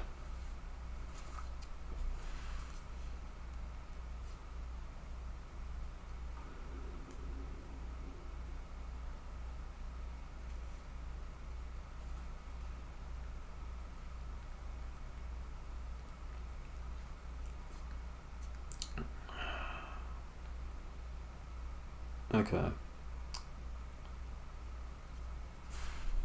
So this shit is really pissing me off right now. Okay. Not a very big fan of this thing just having a stroke on me. Just having a little stroke or loser. You know, it's very much so not fun. I'm not really enjoying it.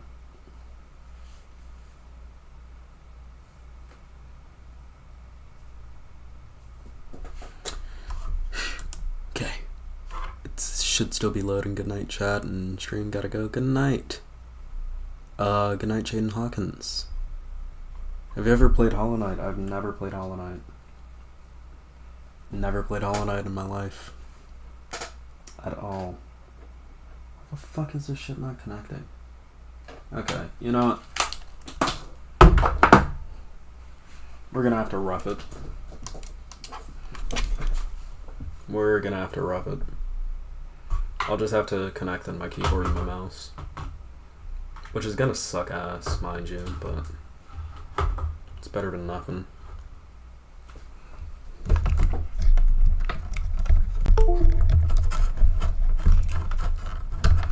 Thankfully, though, I planned for this very possibility.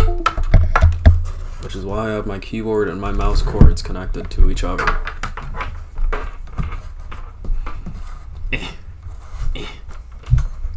Okay, shit. Come on. Then just plug these in to my donk. My donk. God damn it. God damn it. No, that's not what I wanted you to do. You weren't supposed to come up. No. Fuck. Okay. Okay. So, hopefully. Hold up, that's DMs. Okay, cool.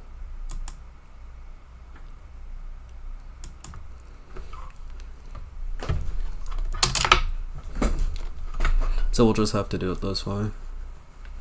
Browser? Is my... Ah, wait, shit. Chat should be up. Really? Browser. Add existing browser. There we go. Okay. Portal. And then let me just expand this out. Wait, no. God damn it. Hate doing this shit. Okay. Which device is... That's my camera. That's this. Meaning you are... that. Okay. And windowed projector. Then I'll take you.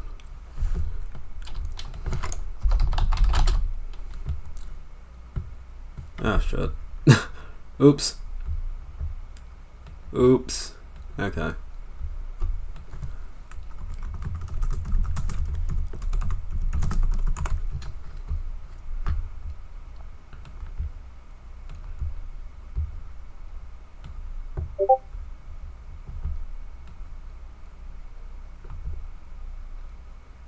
Then we wait for our person to call on.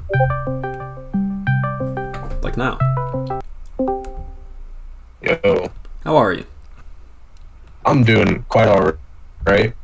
That's so how should I introduce myself? Do like pronouns and stuff like that, or? Yeah, that works. Alright. So my name is, well, I go by Tay online. Pronouns he, him. I'm a Texan. My pronouns I lied. My pronouns are Texan. Based. Yeah, I feel like that's important for this conversation. All right.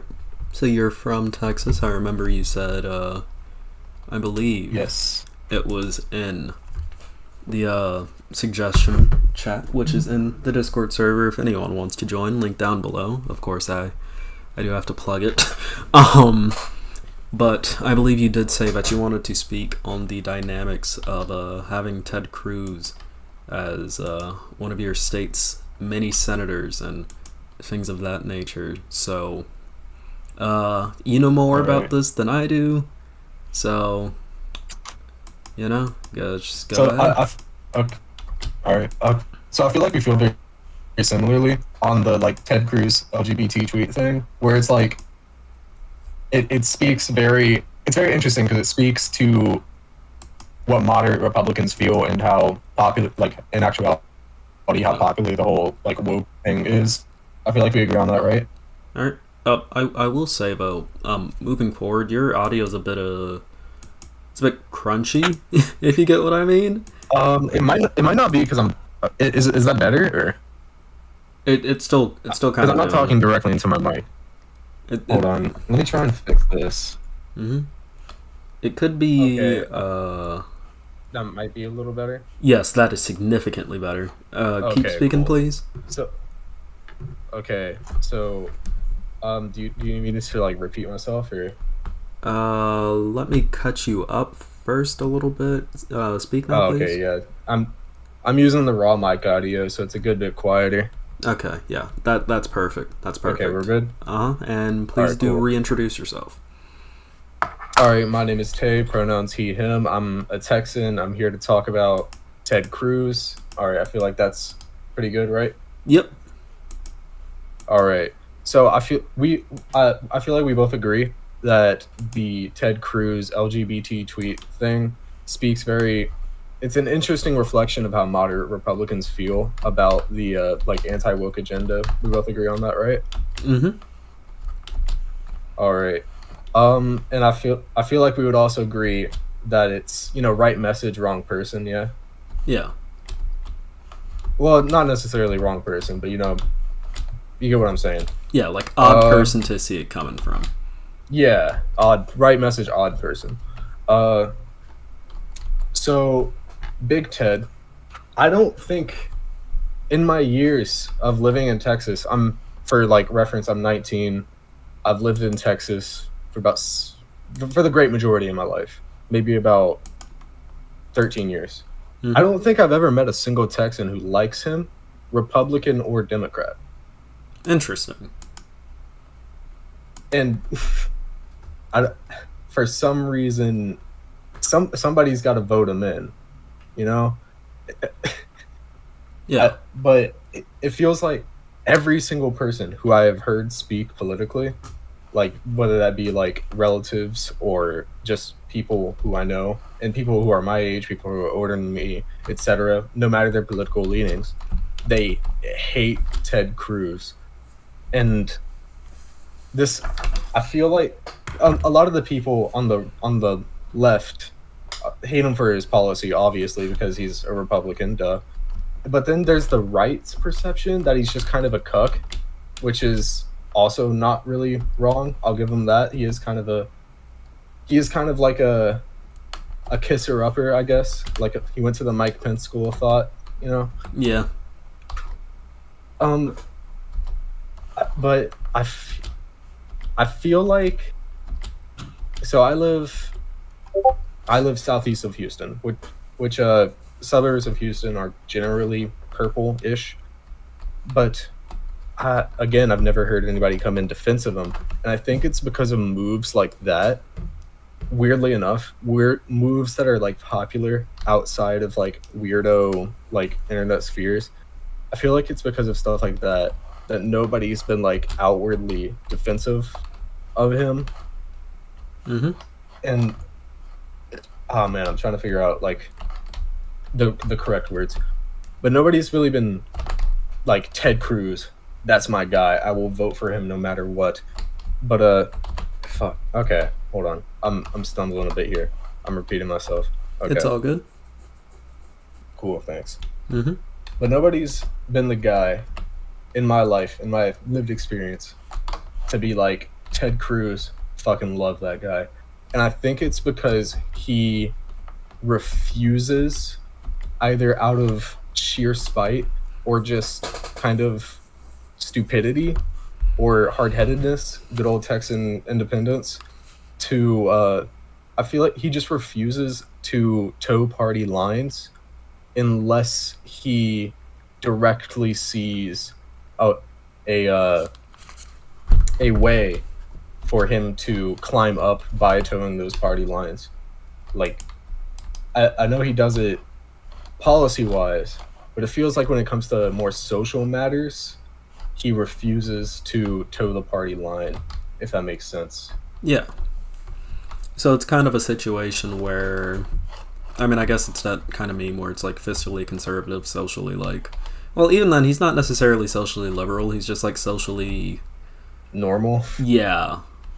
It's like he's like the average conservative dad, I guess you could say. Like, he says some dumb shit occasionally, but overall, it's like, you know, like, is it like an is what it is situation? Because, like, keep in mind the way that you know, I'm from North Carolina, and the way that I view Ted Cruz as someone from North Carolina.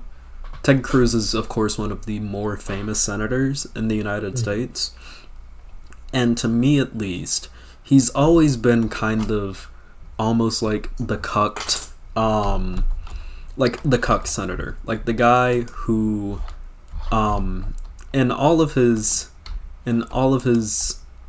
things, like, you can very tell that he doesn't actually believe, well, no, he does believe in a lot of the things that he pushes, but a lot of the time it's just so that he can, like, get elected and shit.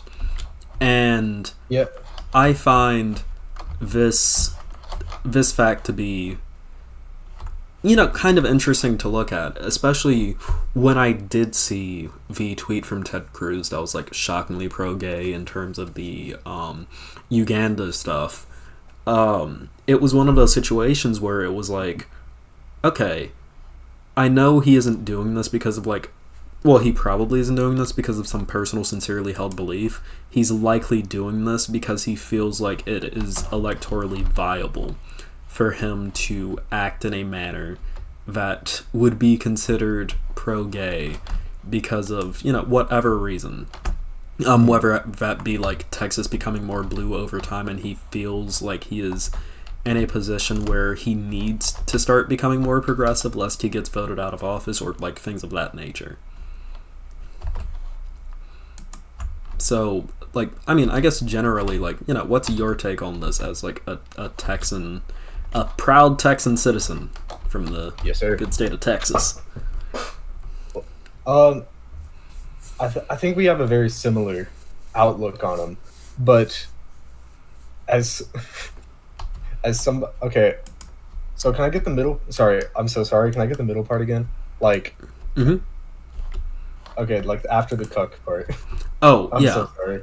I feel like Ted Cruz is someone who was very often, like, politically motivated just by things that, like, he is a politician in the purest sense possible. He does things that he knows will get him elected.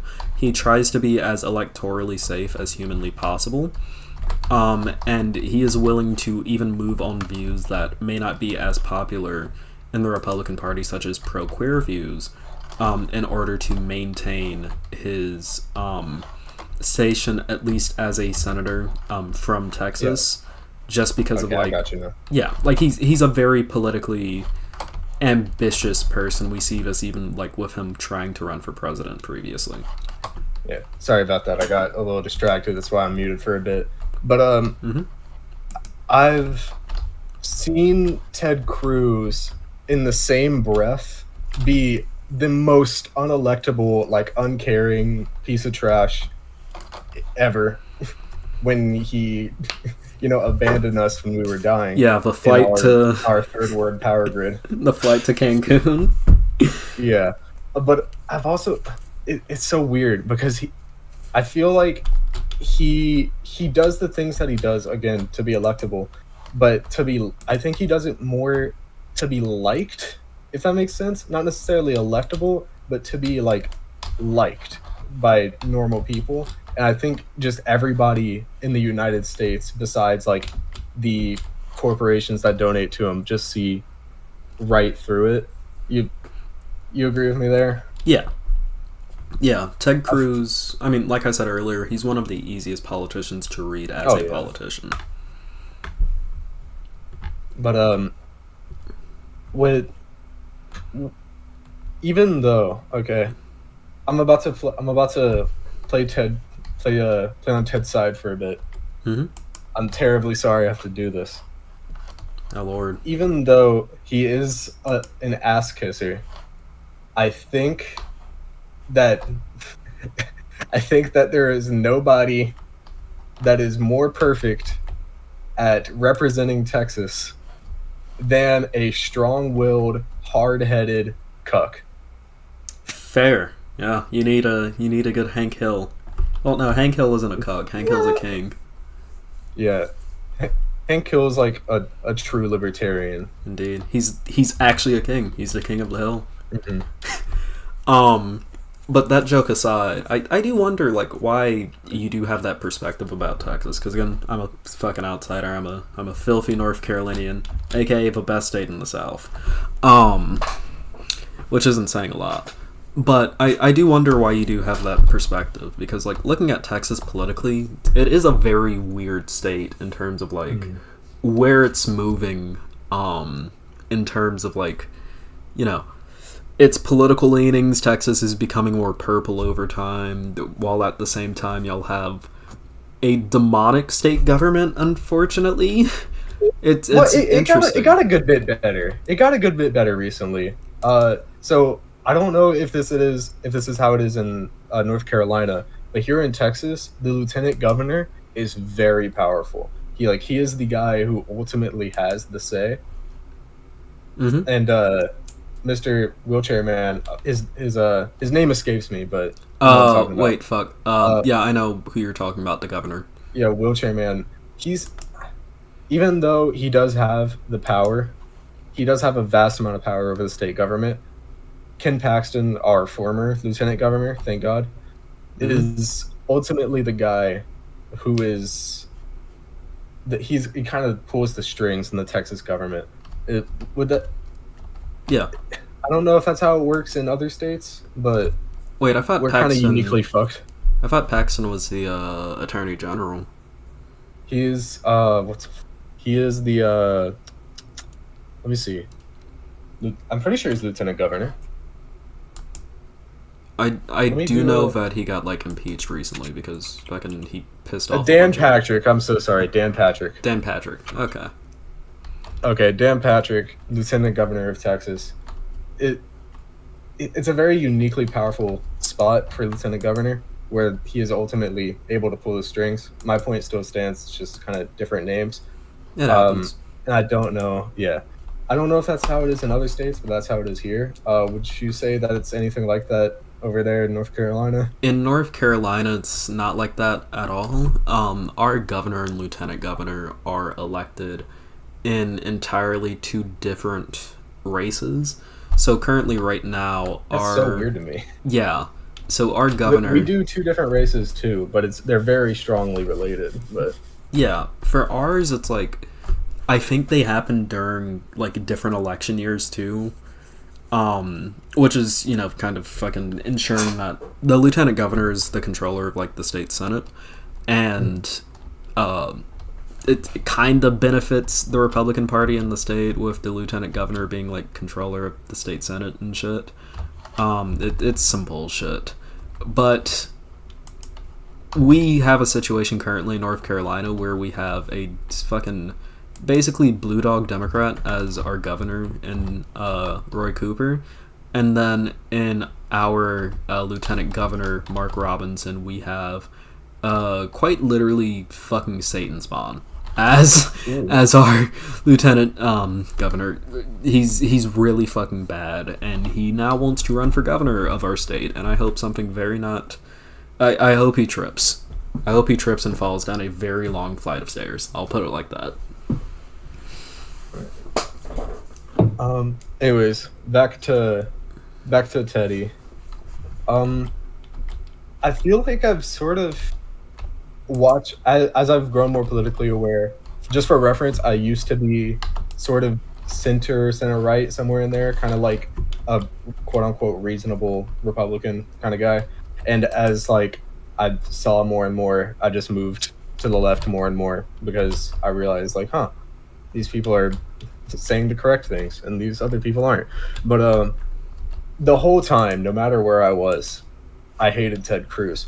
And again, this filters back to him either not wanting or not being willing to just blindly toe the party lines. And I think personally, from inside both my heart, I hope this from the bottom of my heart, that we are about to see the downfall of Ted Cruz. I don't know how many things he can do without it ultimately just toppling over. I don't know how many just dumb things he can do. How many like decent, decenter things, not necessarily decent, but decenter. I don't know how many things he can do, period, at this point, to save his reputation. I feel that he will not be replaced by a Democrat, but he'll be replaced by a worse Republican. Yeah, not necessarily a Trump puppet, because that's what he is, but maybe like a sort of like neo DeSantis. Yeah.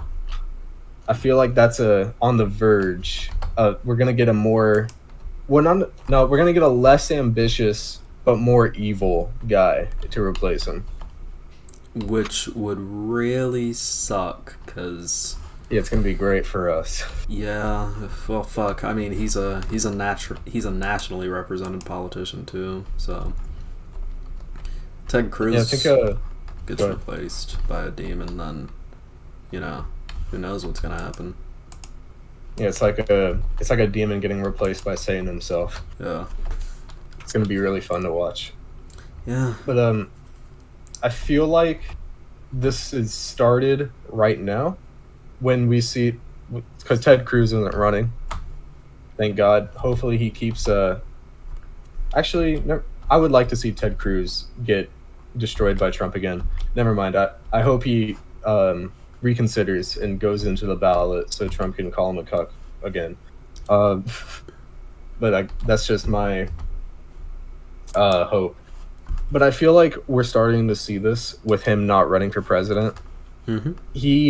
I think he not necessarily realizes that he's not a viable candidate, but I think he feels that his time is either up or not here yet. I think the Republican Party has gone past the need for him, and he's hoping for them to swing back and not leave him behind, I guess is what I'm trying to say. Yeah. I mean, because effectively Ted Cruz is a neocon. Whereas like the modern Republican Party has shifted more along the lines of just flat out neo-fascism. Ted Cruz is like, I would honestly say he's like slightly to the right of fucking Bush, if I'm being honest.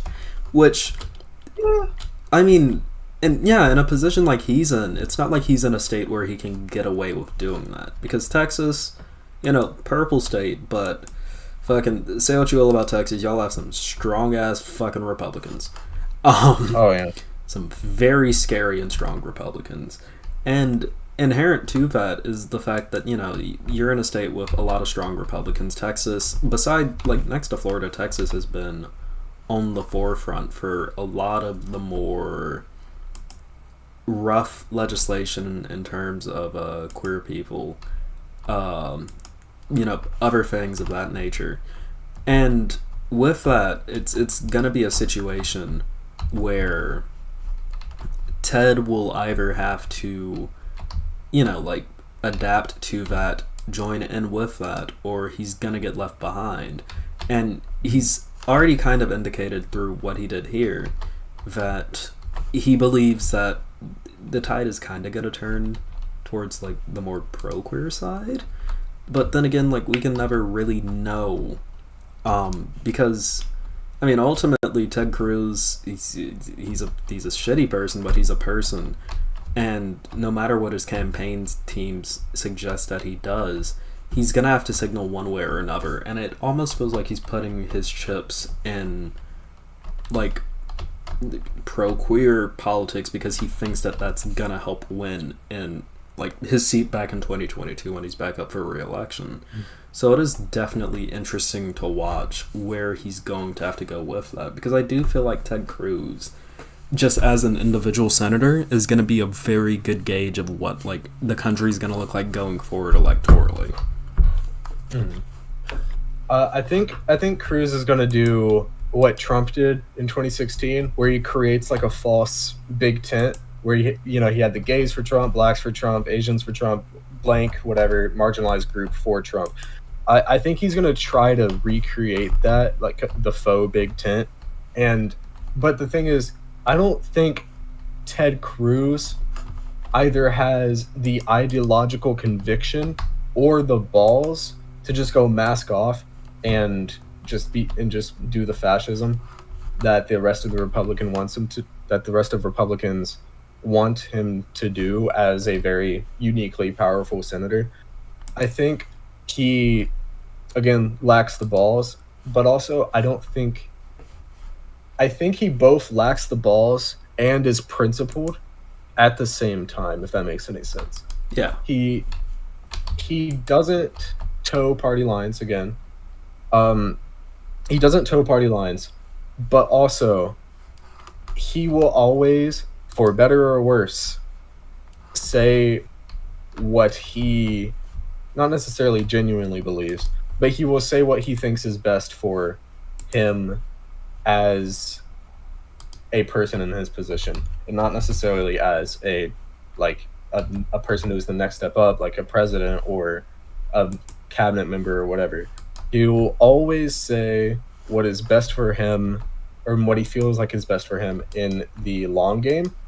And and just like you said earlier, I think that it really shows to where the layman Republican, the voter base, is going. Yeah. And then another thing too, which, I mean, this was kind of found out like a year ago, but there have been talks about Ted Cruz potentially having like a child who is queer. And I think I saw something about that. Yeah. And I guess my wonder on that regard would be like, is Ted Cruz's current movement also kind of in an effort to like save face with his children? Like, does he have a heart almost, you know? But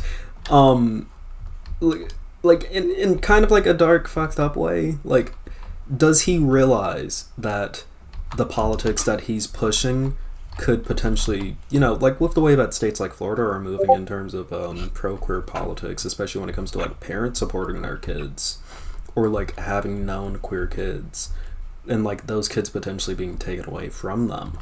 Is it also a situation where Ted is trying to like save face with his kids?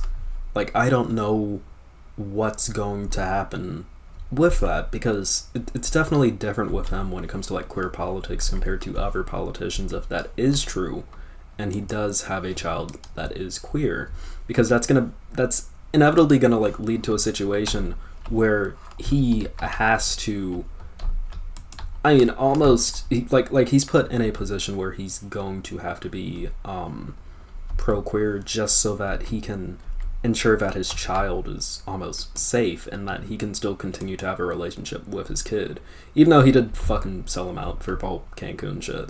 But that's neither here nor there.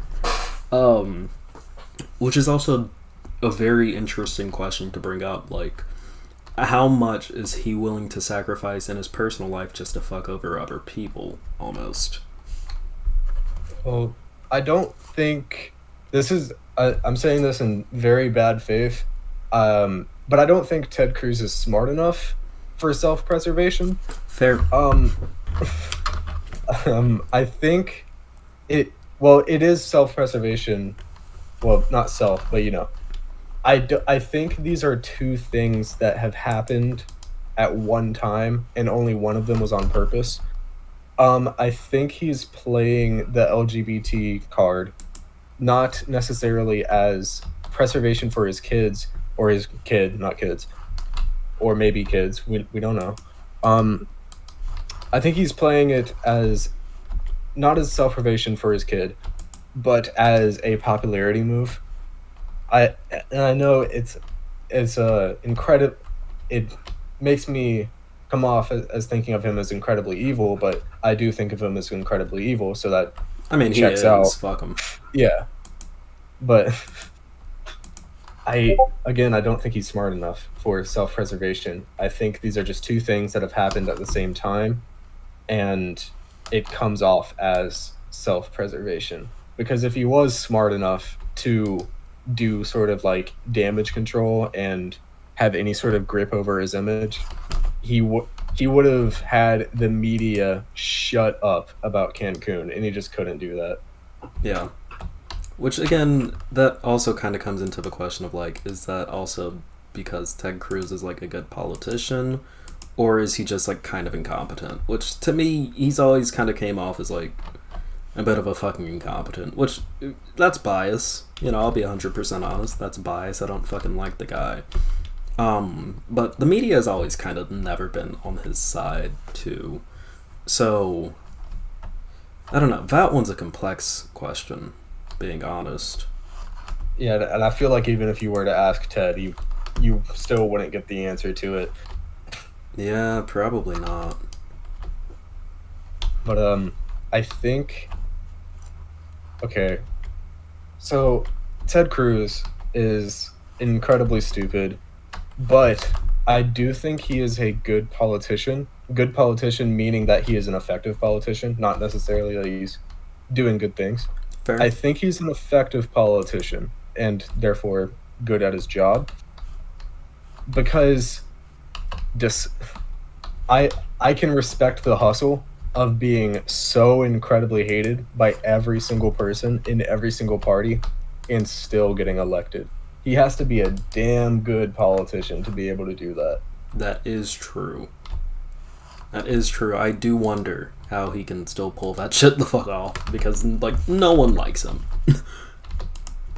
It might just be nobody's running against him. Yeah. I mean, wasn't the last person they fucking played against Ted Cruz fucking Beto O'Rourke? Like, who's running Beto in fucking Texas, dude? Really? Again? Like that guy? Fucking Beto? I think, like, from a Texan perspective, Beto is decent. He's kind of like, he's played up over here as like a savior, which he isn't. I think he doesn't believe some of the things he says, stuff like that, but that's typical politician stuff. Beto over here, if you were to insult Beto to a blue person over here, like let's say you go to Harris County or Houston, and you were to like badmouth Beto, you would probably get like weird looks, like weird angry looks. Okay. So he's kind of, yeah. Go ahead. Oh no, you go ahead. He's kind of been viewed as like a martyr here for some weird reason or the other. Interesting. Okay. Because like I've heard Beto kind of be compared to like Obama, which I don't see the comparison. Yeah. Point. I think the comparisons end and begin at their charismatic speakers, and that's really where that's all. Yeah, I mean, and ultimately that's like kind of nothing. And even then, like I've seen Beto speak. He's not a politician for the modern day. Is the way I would put it. I think Beto has a power to touch the people who already agree with him. Yeah. About like the vast majority of things. I think he has the charisma to make people who already agree with him louder. But I don't think he's not Obama to where he's like, he is so charismatic and good at speaking that he is still affecting political speaking right now. And, you know, we have his vice president as our current president right now. He's not Obama charismatic, and I think any Texan who says that is either hasn't seen him speak, or is just very looking at him with rose-tinted glasses. Yeah, which I mean, I guess it makes sense, but when you're stuck in a state with fucking Greg Abbotts and fucking Ken Paxtons and your House Speaker showing up to the fucking House floor drunk, I guess you would come to. No, I'm sorry, he was a king for that. He kind of was. He kind of was. If I had to work there, I'd come into work If I had to work there, I would come into work drunk every day. So I can't fault him for that one. Yeah, I mean, honestly, my only thing about it is like, as long as he didn't drive, I kind of don't give a fuck. It was very funny. Sorry, you cut out a bit. Oh, I just said like, you know, as long as he didn't drive to work, I kind of don't give a fuck. It was very funny.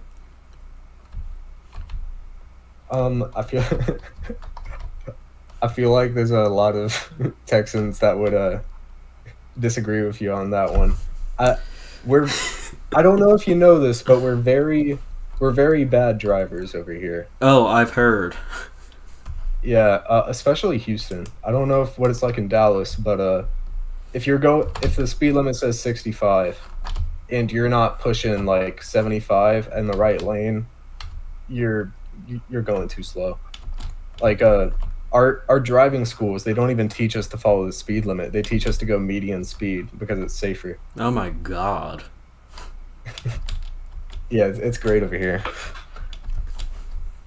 Well, I guess that's what happens when your fucking state is so fucking large. People just stop giving a fuck.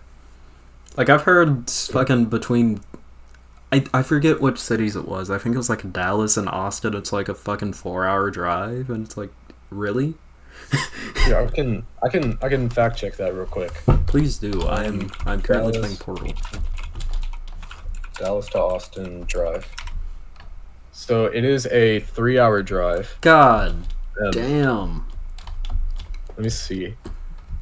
But let me see. I think you might be thinking of Dallas to San Antonio, because that's closer to 4 hours. Okay.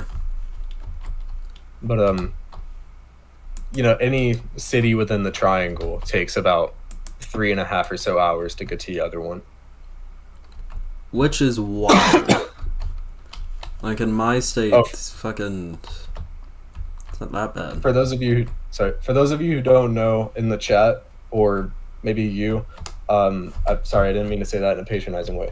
But You're fine? for those of you who don't know, the triangle refers to San Antonio, Houston, and Dallas, Fort Worth. Okay. That's all I want to say, sorry. Mm-hmm. Yeah. I mean, it's a fucking big-ass state. But then again, that also kind of informs Texas's politics, you know? Like, the size of the state is gonna definitely have an effect on, like, the politics that occur there, because, Oh, for sure. like, less people are gonna be spread out there. But at the same time, Texas is such a, I guess you could say, like, state value in terms of, like, land size, that you're gonna have situations where cities are going to develop, and in those cities it is going to be like more progressive. Like in, I think Harris County is one of the more progressive counties in the United States in general in Texas. Like in Texas, but also in the United States in general. And the only reason why you really get that is because of, you know, just how many big ass fucking cities are in Texas. So it's definitely an interesting situation, and I wouldn't be shocked. And again, I said it earlier, like, it looks like Ted Cruz is kind of playing his chips this way, but I wouldn't be shocked if Texas became, like, more progressive over time, which it already seems to be. But, like, if Texas became a blue state soon, I wouldn't be shocked. I don't think soon. I don't think it'll be one soon. I think it'll be a battleground state very soon, though. But I don't think it'll be like, well, California is a bad example because that's like the bluest blue state. But I don't think it'll be like what's a like purplish blue state, like Arizona? Yeah. I don't think it'll be Arizona anytime soon, but I do think it is a battleground. It is an emerging battleground state, and I think that if you're a Democrat running for president right now, I think you could ignore it. But come 10 years, I think any Democrat worth their salt would be pumping money into Texas. Yeah. Which has definitely been like an interesting thing to, because like whenever you think of, and this almost goes into like the concept of like stronghold states, you know, what states is a party guaranteed to win? Because like the only reason why, you know, like not the only reason, but the biggest reason why Democrats are so electorally viable is because they have the stronghold states of like California and New York, like states with, I believe they have the two highest electoral vote numbers. I know California has the highest, but like these states with the two highest electoral vote numbers, and they wouldn't be, the Democratic Party wouldn't be where they were if it wasn't for their stronghold states of, you know, California and Texas. And I think, not Texas, and New York. And I think what we see with... Someday, indeed. And I think what we do see with the Republican Party is that their stronghold state is Texas. Because, like, until very recently, Florida was a purple state, and then DeSantis gets into office, and then that's kind of up in the air now. I'll definitely say Florida is, like, much more of a red state now than it was a purple state. But at the same time, you also have situations where, you know, with Texas potentially becoming a purple state, the Republican Party might be down, like, a whole nother, like, red state. And that's very dangerous, and I think that's very scary to them as a party. I think if Texas goes blue, I think the Republican Party, in its current form, is done. Yeah. Because, I mean, like, if you lose Texas, you've clearly done You're something not winning wrong. shit. Yeah. And especially, like, if you lose Texas, you know, it becomes a situation where the Democrats can win 3 massive electoral states, whereas the Republicans, if they do officially gain Florida, they're only winning 1. Like, guaranteed. And even then, if that was only a purple state up until very recently, they aren't even guaranteed to win that one. So that's definitely going to be an interesting development to watch. But, I mean, I guess as always, Texas, the most American state, all eyes are going to have to be on Texas to see where things go. Just like all eyes are going to be on Ted Cruz just to see where, you know, kind of our electoral politics may travel to in terms of where conservative politicians are going to have to start leaning in order to get elected. I don't think Ted Cruz is a good, like, what is it called? Like a point of observation, you know? Mm-hmm. Good gauge, yeah. That's. I don't think Ted Cruz is necessarily a good gauge for where Republican electoral politics can go. I think I do think he is a good reflection of the Republican people, but I don't necessarily believe that this carries on to where the Republican Party goes from here, because they've already left him in the dust. They clearly don't need him anymore, and I feel like I think that's part of why he's not running this year. It's because he acknowledges and he knows that the Republican Party doesn't need him.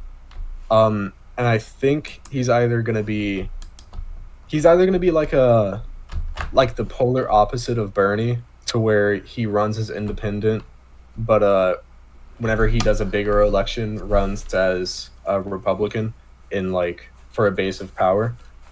I think he's gonna be the polar opposite of that, and I do think if he does the independent route, there is a chance that he can keep his spot in office, even though that sounds weird because he would be losing a base of power. But I feel like I think he would gain respect, or he would be viewed as even more of a cuck. Yeah. It's a very big gamble. He would either gain respect, and people would say that he has like really big balls for having the will to run against Republicans in Texas and respect him for that and therefore vote for him, or they're going to be like, oh, the Republican Party left you behind and you're salty. Yeah. Which, honestly, that also depends on how Ted Cruz can personally,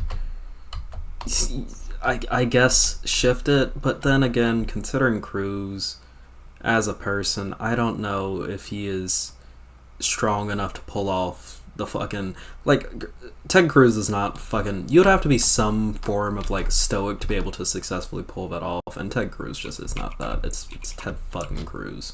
Like what is fucking Raphael gonna do? Let's be honest. God damn it, I died.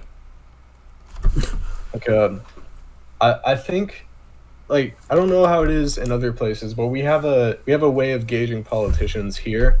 It's I'm pretty sure it's like this other places. Correct me if I'm wrong, but you think, you don't necessarily think about their policy, but you think, would I have a beer with this person?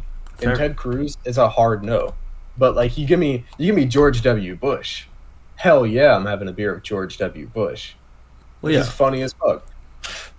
unintentionally. But yeah, but you give me, I think George W. Bush, evil as he may be, which he is an evil man, is a man of character, and I think he is a principled person.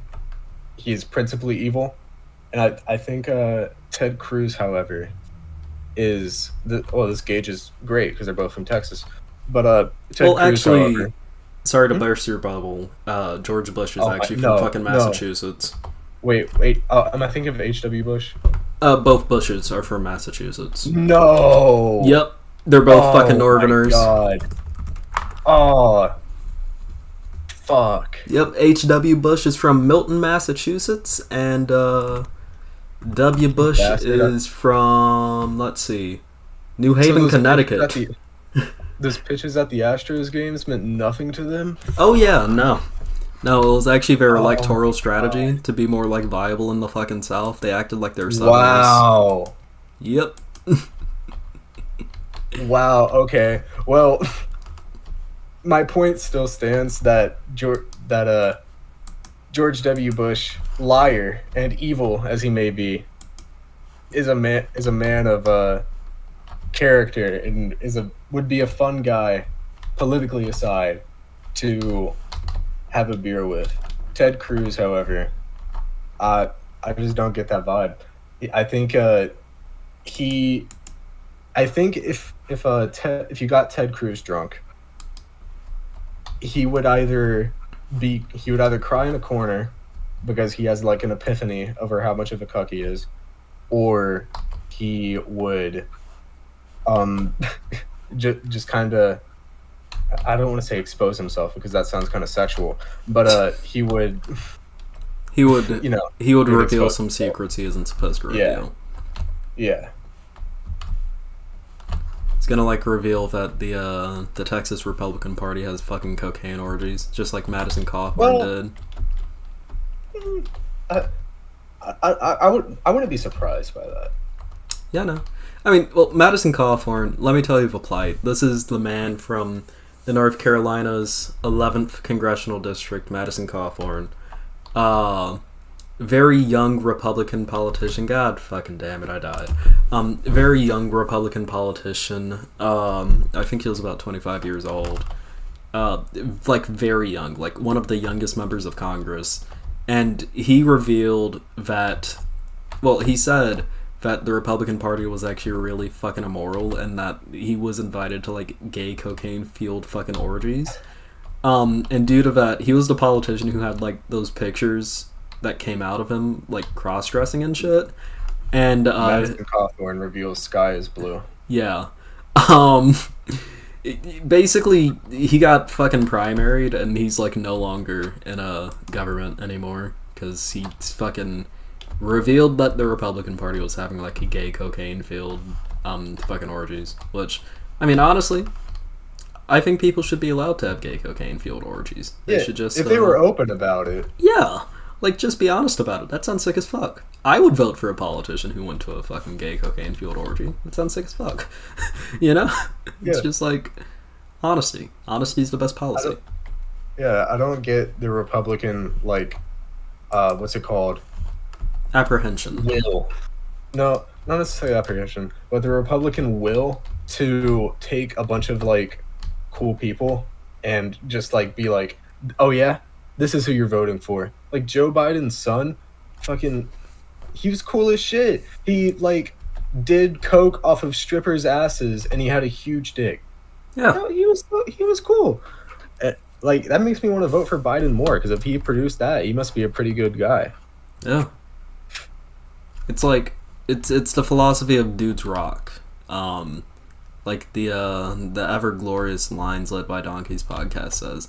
You know, it's like it's fucking, this is cool. These people are sick as hell. You know, I want more politicians who get caught having gay cocaine fueled orgies. That sounds great.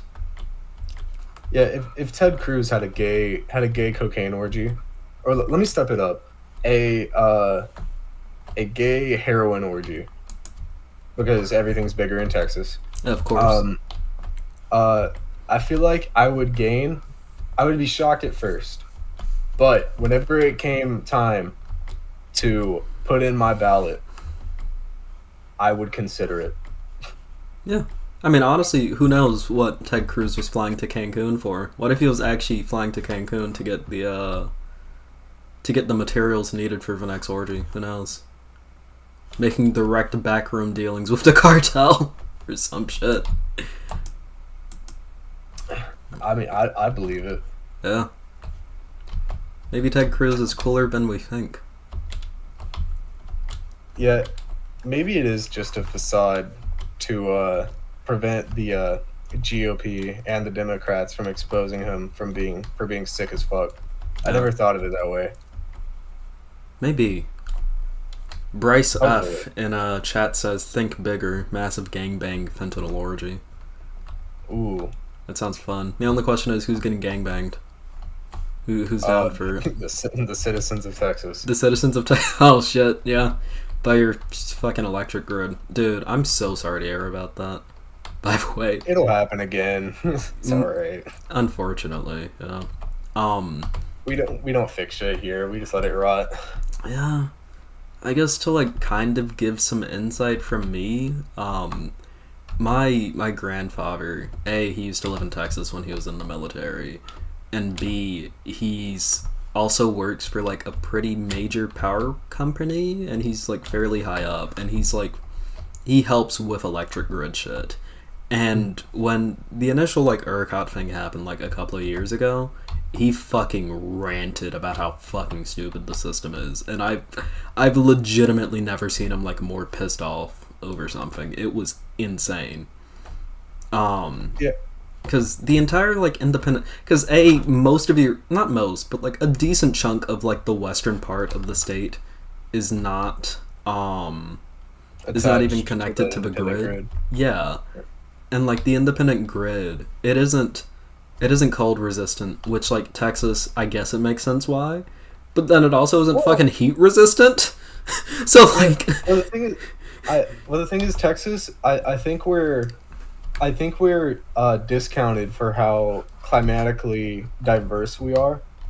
You can go up to Amarillo, which is it's a state, or it's pretty much not a state, it's a city. It's pretty much parallel to Oklahoma City, but to the west.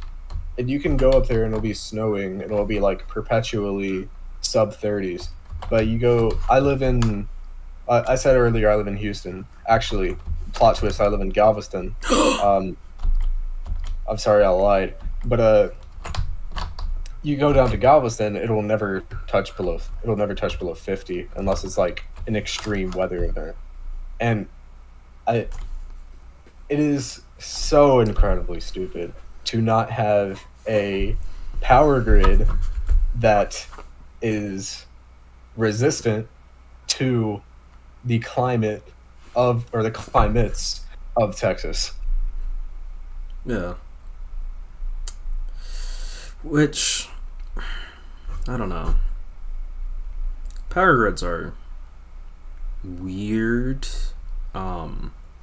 I just hope fucking more things don't happen of that nature, which like they're bound to happen. I just hope that, you know, I guess looking at Texas, what I hope is that people the people of Texas are self-preserving enough to realize that like the current state government really does not give a fuck about y'all and will try to vote them out. See, I think it might just be because I'm a filthy city boy, but I think that's a stereotype about us, that we are like incredibly like we're like the definition of rugged individualism. Mhm. I think that is a bit of a stereotype.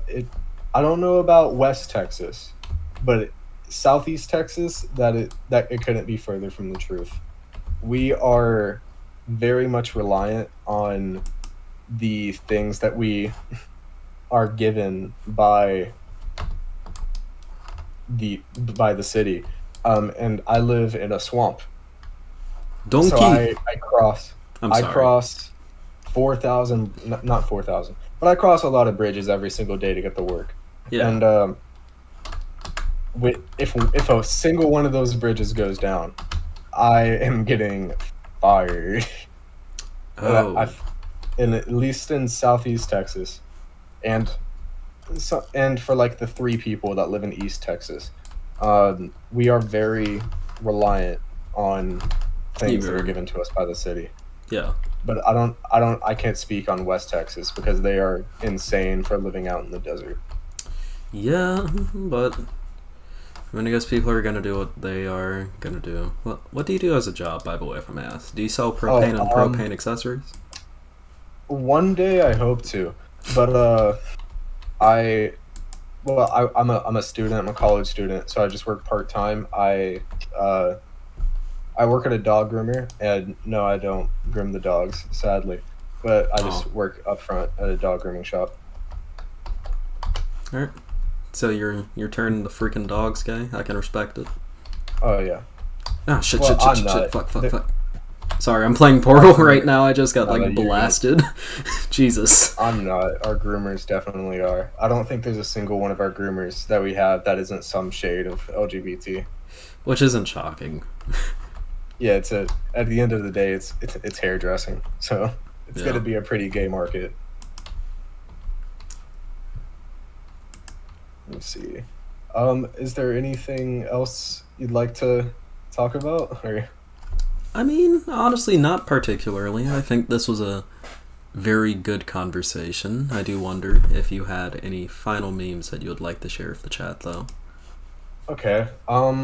Let me post my Ted Cruz manifesto. Wait, does it have anything TOS in it? No. Okay. No, it's completely fine. Okay.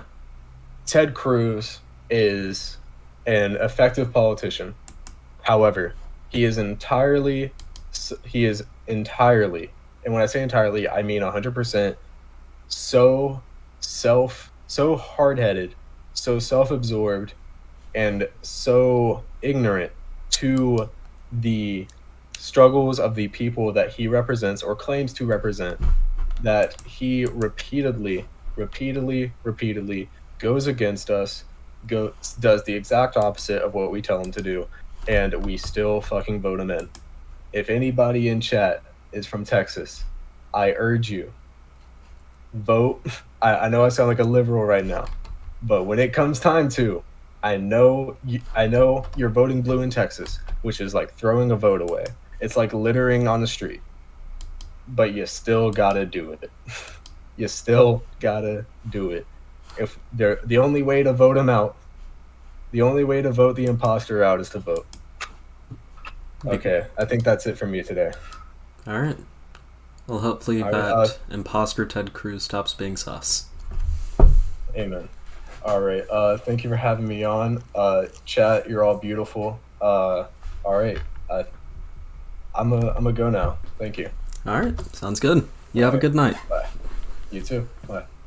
All right. That was a pretty fun conversation. I hope everyone enjoyed that, and I hope the viewers watching after enjoy that. If you liked that conversation, drop your favorite meme down below. You can also join the Discord server down below. That's where I, do things, and you can also DM me there if you want to have a conversation along these lines. Follow me on Twitter as well. Link in the description below as well. And I love you all. See you all in the next video. Peace. Alright. That's pretty good. So, it is 12:10.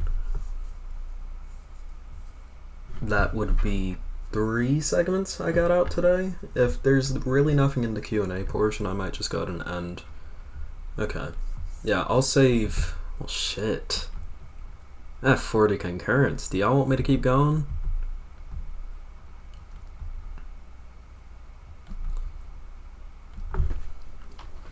We can just, like... We can put on, like, a video or something. God damn. Wait. Ah, shit, duh. That's not connected. Okay. Eating alcohol and jelly beans? That sounds fun. But yeah, no. I can, like, put on a video in the background to, like, react to. But until then, I will still continue to play Portal. The only thing about me, like, putting on a video in the background to react to is that I'd have to, like, window Portal so I can still see chat. Because these are going to be on, like, different screens. Ah, shit. Wait, fuck. Yeah, see, this is why I would have to window Portal. Jesus. I really need, like, a Morph and 2 monitor setup. I was scuffed as fuck. Also, let me go ahead and put on some music in the background.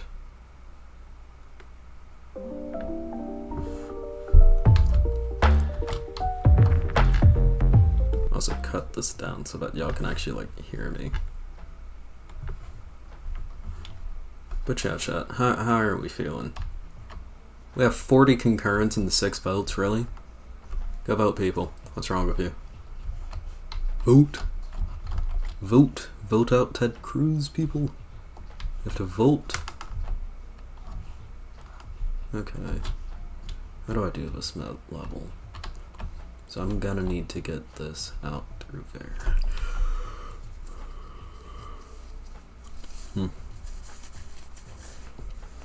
Looks like we have an overwhelming vote for keeping going. Y'all seem to like the Portal gameplay. It's very interesting. And then also feel free to suggest a video for me to watch while we keep playing Portal, because I don't just want to play Portal. I do want to at least get another segment out if we are going to be doing this. Okay. Let me figure this out, though. What's going on down there?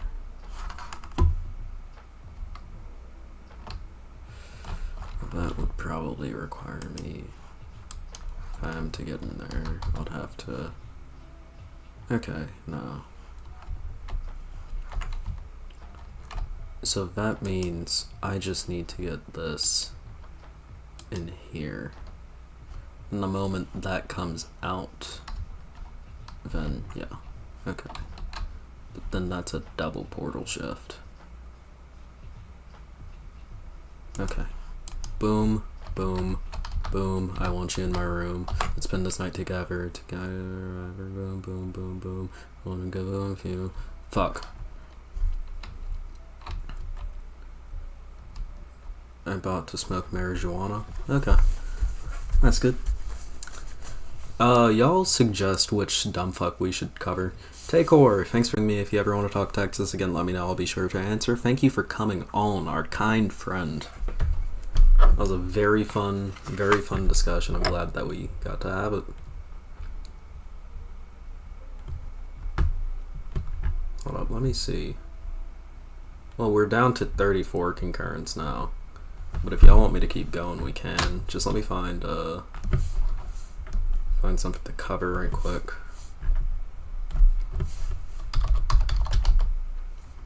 God damn it.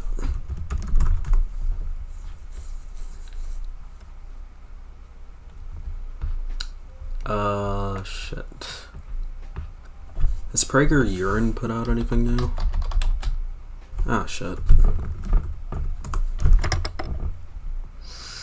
Street Smarts, the Electoral College, want a revolution, start a business. If you can choose your gender, can you choose your race? Debunking every anti-communist argument ever. Well, that's not PragerU. Unwoke Inc.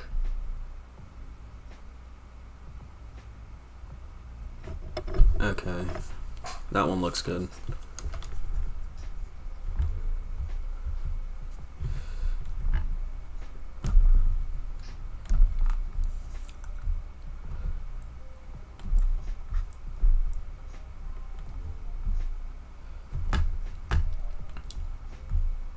Okay. Just let me shift some things over here onto the screen so that we can actually get this done effectively and in a way that is conducive to me actually having a stream going. So we can do this, boom, and then drag you into you.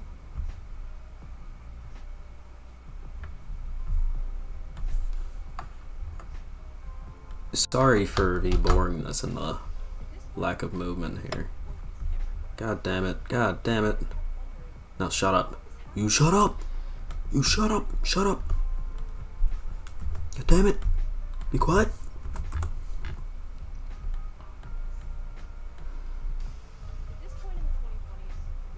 I said shut up.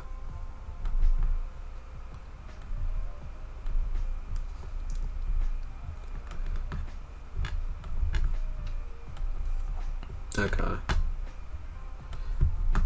Jesus. Okay, sorry about this, y'all. I did not expect this to go this way. It will be up soon. I just need to add a new source. Okay, display capture. Display capture 2. Sweet.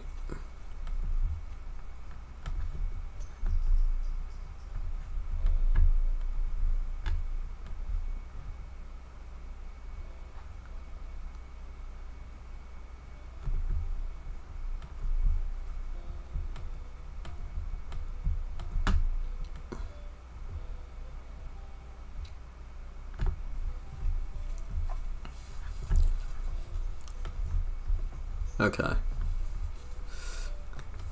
Yep. You aren't supposed to do that.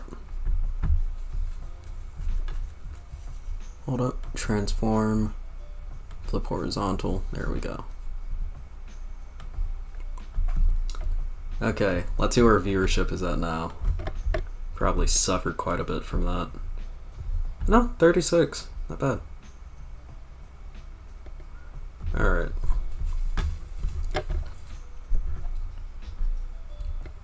So that just means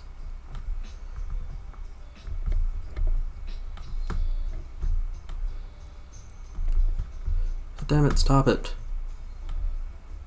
Stop.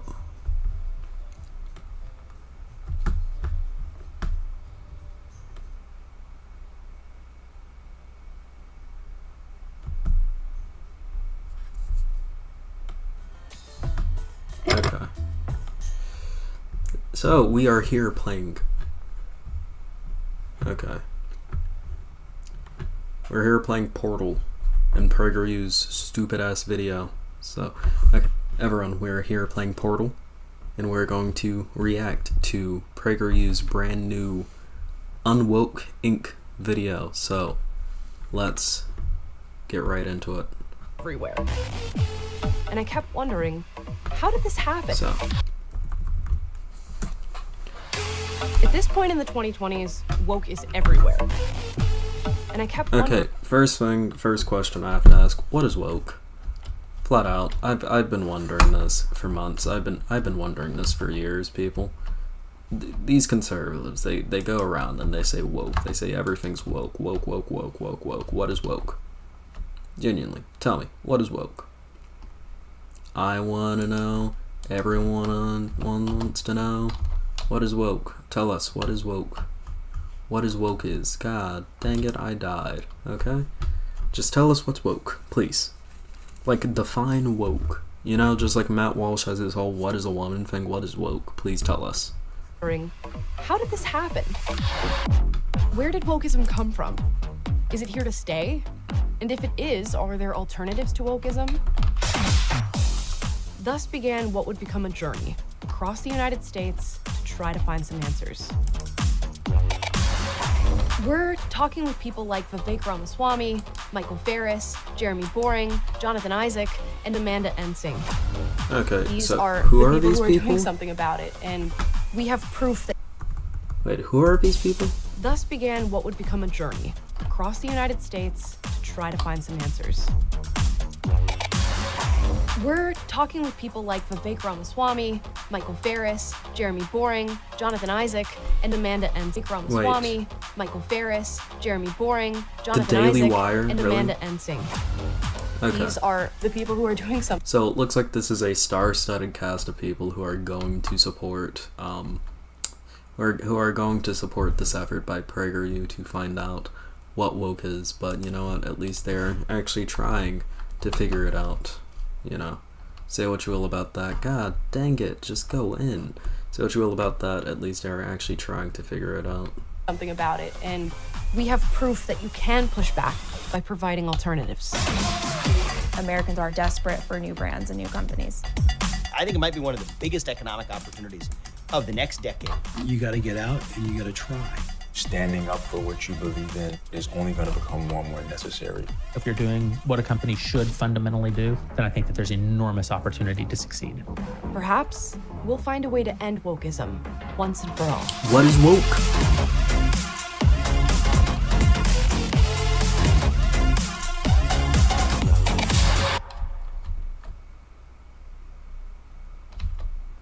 Okay, so that was PragerU's Unwoke Inc. Horrible video. Let's talk about it larger. I am quite happy that the conservative media machine has decided to finally try to define what woke is. I've been wondering for quite some time myself, and I'm sick and tired of falling off of this platform. I've been trying for some time myself to figure out what this concept of woke is, and I'm very happy at the fact that the conservative media machine seems to be moving towards finally defining what it is. And by defining what it is, I mean they're going to be trying to tell us what they think it is. So, yeah, who's woke? Where's sleep? What awaits us in the lid of this sleeper's eye? I agree. You know, like these conservatives, they say woke, woke, woke. Do they even know what woke means? What is woke? Genuinely. But no, like being 100% honest, woke is a catch-all term used by conservatives to basically mean anything that we don't like. And it's gonna continue to be used as this stupid catch-all term as long as these conservatives continue to keep on with their power grabs and things and of that nature. Because the fact of the matter is, it is very easy to be able to villainize a group of people that you don't like if you are able to paint them as some sort of like woke demon with a woke mind virus, which is what they use. It is very difficult to play Portal and talk politics at the same time, especially this level. Jesus. But like, you know, like flat out, they're gonna keep on with this, and that's also the reason why you saw in this video the people that they have trying to define woke for us are fellow conservatives in their ilk. It's not some leftist that they go to, or if they are gonna go to some leftist, it's gonna be someone who's, you know, whose talking points are going to like kind of feed into their beliefs, kind of like what Matt Walsh did with his documentary What is a Woman, where he just like went to people who fit the bill, fit the stereotype of what he considers like a queer activist to be. That's exactly what's gonna happen with this documentary if they do even end up going to any progressive voices, or if they do go to like a progressive or left-leaning voice, watch it be like quote unquote, watch it be someone like fucking Temple, you know, someone who is not any of these things in the slightest, and is simply being called them by this ilk of people. It's gonna be quite sad to see, but you know what? I mean, we'll we'll have to wait and see. But personally, I am very excited to figure out and see what woke is. Regardless, if you like this video, make sure to like, subscribe, hit that bell icon down below. If you want to see me play more Portal, make sure to join the Discord server down below so that you know when I go live. I love you all, and I'll see you all in the next video. Peace. Alright. So I'll have 35 concurrents. Oh, very good. I say /speech define things very much, yeah. Wow, okay, so y'all still want me to keep going. Goddamn. That's with 19 votes. 95%. Keep going, love the momentum, yeah. I'll do like 2 more. 2 more, and then I'll stop. Just because, like, I do need sleep, you know? And I do plan on streaming tomorrow, regardless. So. Has the Gravel Institute posted anything recently? They have not. Their last post was 9 months ago. Okay.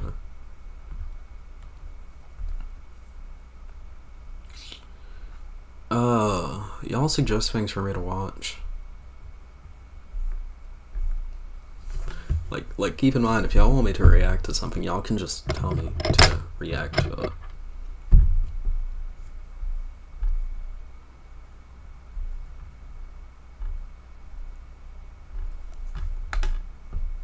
Jenna, I'm excited for tomorrow. I have nothing to do, so I'm gonna sleep in, wake up, probably watch Spider-Verse, the original Spider-Verse, and hop on stream for a little bit. Sleep is optional. Sleep is necessary. I love sleep. Then I need a politics video to cover. Preferably a short one. Which is why I went to PragerU, but they didn't have anything good there. What about Jubilee? What has Jubilee posted recently? God damn it. I wish my fucking controller was working, because I'm not used to having, shut up. Shut up. Because I'm not used to not having my keyboard not hooked up into my laptop. It feels weird. Okay. Chat, you tell me. Y'all tell me. It's fucking, does modeling harm young women, teens versus models? Statistically, yes, modeling does, yeah. Shit, yeah, the beauty standards promoted in modeling do contribute to body image harm. That's been proven. That's like a statistically proven fact, yeah. We could do a funny Pride Month one, 5 gay men versus 1 secretly straight guy.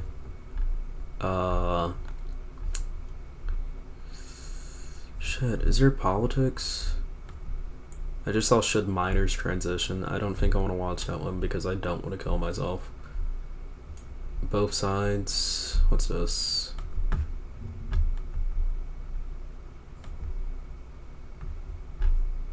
A love story. Okay, that's cute. Spectrum. Does anyone have any Jubilee that they like in particular?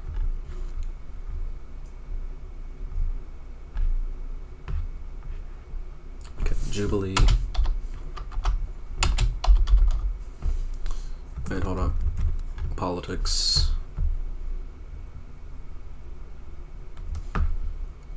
5 conservatives rank themselves in the political spectrum. Ah, shut up. This guy looks, holy shit. Yeah. Democrats/Republicans, can they see eye to eye? That's 4 years ago. Should men have a say fuck. Again, I don't want to kill myself. Conservative parents versus liberal teachers. Middle ground.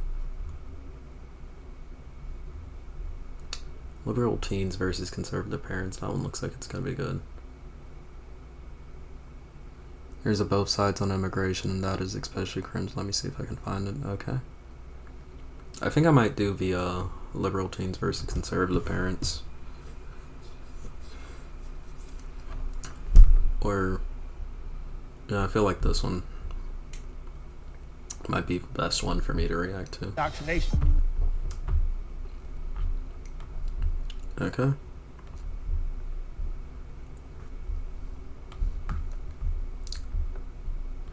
Alright, everyone, here we are once again playing Portal and reacting to a Jubilee video. So let's get into it. Today we have this video from Jubilee called Liberal Teens versus Conservative Parents. Let's go back and let's watch this. Let's also hope that this video isn't gonna make me very mad, but who knows. Let's see it. You're not thinking, and everybody has made a bad choice. And because you stressed out, you go change your gender. Because you want to try something new, once you do. Okay, immediately we have someone who's fucking brain dead and doesn't deserve to have the right to vote. So this is gonna be a fun one. Do it, you can't go back. The more you throw stuff at kids before they develop, that's indoctrination. When Jubilee created Middle Ground, the intention was to uncover humanity and empathy. Why does Jubilee always do this before they start their videos? They're like, ah yes, when we created Middle Ground, we did it under the assumption that we would be creating a space and a piece of media that would be designed to only promote the best parts of the human experience and showing the nuances within the human experiences as well. And that is something that we are committed to as an organization like Jubilee. We all know that the reason that you do what you do is because it makes you money. Like come on. You don't have to lie to us. Come on. We know the Jubilee money's good. We know the Jubilee money flows so well. You don't need to lie to us with your rhetoric here. Anyways, let's continue. Shared among strangers with opposing beliefs. Whether your political beliefs are on the left or the right, we all exist within our own echo chambers. So for this episode, we partnered with Ground News and created a test that can analyze your news sources and show you their biases. The participants of this episode agreed to take the quiz and share their results. We encourage you to do the same. Step forward if you agree with the prompt. Cancel culture is a good thing. Oh my god, what? Who wrote this question? Because I know exactly what this is gonna go like. These kids are gonna say, oh, canceling is actually pretty good because like when someone's a racist, they actually don't deserve support, which is true. And then the fucking conservative parents are gonna come up and they're gonna be like, yeah, actually cancel culture is bad. You see, back in my day, we weren't so fucking sensitive, and like all of you kids are sensitive nowadays, and like the cancel culture, it's made you all soft and weak and sensitive, and it's not good. And you know, like people have a right to say like what they believe and yada yada yada. And like this cancel culture, it's actually pretty dangerous, and you don't know what's gonna happen if someone's gonna cancel you. And meanwhile, the entire reason why they're saying this is because they're afraid, because like they've actually said some pretty bad shit in their life. You know, some shit like that. That's exactly what's gonna happen. Also, why is Portal not on the screen? Come on. We have the freedom to say what you want, but everyone else has the freedom to respond and cancel you if you say something that is racist, homophobic, transphobic, etc. Cancel culture is definitely good in the means of like deplatforming people who are spreading very hateful messages. What is your opinion on Trump being cancelled on Twitter? When you go on. God, again, this framing from Jubilee is so fucking stupid. Trump wasn't cancelled on Twitter. He incited a violent insurrection at the nation's capital, and then he got banned off of Twitter for doing so. That's not being cancelled. That's barely even being held accountable for your actions, if I'm being honest with you. Like, Trump should have been arrested. You know? Like, and I don't think being arrested... Oh, there's a platform down there. I don't think being arrested is even cancel culture in that case. That's just basic civic decency. God, I hate Jubilee so much. Also, I'm gonna speed this up so that we aren't here for like an hour. We're at a minute, 5 minutes in before I did that stupid jumpity jump. Well, so I'm gonna stop responding to everything. It's just like I feel better when I do that. You know, Jubilee videos make me so angry, which is why I never react to them live. Guidelines, the community guidelines, I agree to follow them, and Jesus Christ, okay. That was fast. follow them, so Twitter has the right to take him off the app. And people that might make the counter argument that Twitter is bad. Okay, so I can't do that because clearly everyone is freaking Slim Shady in here. This will only cancel right-wing politicians. That's not true at all. Twitter and other forms of social media have canceled left-wing activists. There is an equal balance on both sides.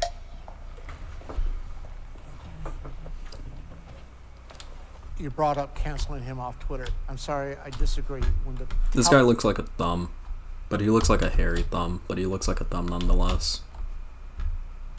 Taliban can use our social media, but an ex-president. Okay, question. Who owns Twitter? Who's currently allowing organizations like the Taliban on Twitter? It's Elon Musk, I'll tell you that much.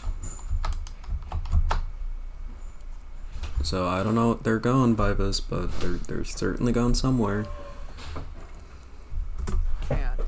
There is something wrong with that. Did the Taliban violate community guidelines? It doesn't matter. I mean, I think it matters to Twitter what their community guidelines are. That's why they banned Trump, because Trump violated. Okay, that's actually a pretty good response to go with the whole, like, did they actually violate the community guidelines? Because a lot of people will, like, point and look at different things and go like, oh, well, this isn't fair because you let this bad group on and yada yada yada. Where's the button? Here. Yep. Later than usual. Yep. Well, hope it was a good drive. I'm home. Yep. But I know a lot of people. Like look at things like the Taliban being let on Twitter and going, oh well, how are they let on Twitter? But Trump isn't let on Twitter. Clearly, it is an example of bias, and it's like, is it really? Like, is it really? If they aren't violating community guidelines, they technically have a right to be on the platform, even if they are shitty. So this was actually a very good response from this teenager. I want to see how this guy responds. That's what every platform has, whether it be TikTok, YouTube, Instagram. The Taliban stones people because they're gay. If they've done that and they've posted videos, You of want stoning that. people, I agree. They should be removed, and that is fundamentally wrong. Except No, it's not. the problem is they're smart enough to not do that. Well, And Trump wasn't smart enough tonight inside a riot. If I'm an American and I have Exactly, to vote thank between you. this person, I need equal access to both of them to decide what's right. Bro, you could be a Klan. Or better yet, you could just not use Twitter to decide where and who you want to vote for, you fucking idiot. You can access people in multiple places. Yeah, he can release press briefings. He was president of the United States. He was the most powerful man in the world. He's more than capable of releasing something on a different platform that you can read, unless you're actually fucking tech illiterate. Which, considering this guy's political opinions, he probably is tech illiterate because he's just illiterate in fucking general. Man, you can say you hate black people. That's not my job to police your language. I can't expect everybody to love. Hold up.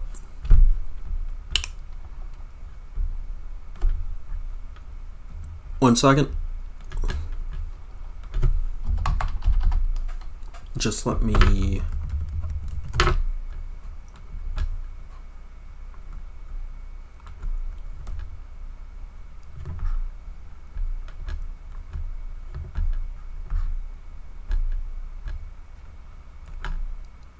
Yeah. Yeah. Yeah. Yeah. Yeah. Anyways. Me and think the way I think. All y'all think different. I mean, that's totally dope. But the fact that you want somebody removed because they think differently, that could be you one day. Do you think freedom of speech is... See, and that's what they always say, like, oh my god, that could be you one day. It already is. It already is. People are actively having their rights taken away. I think that is definitely more poignant than getting banned off of Twitter, but you know what? I guess when you're winning, the thing that matters to you is getting banned off of Twitter because you said some things that kind of made you win a little too much, I guess. But you know what? I guess it is what it is. Oh god, this is very disorienting. Okay, I just need to put a blue right there. Dang it. Okay.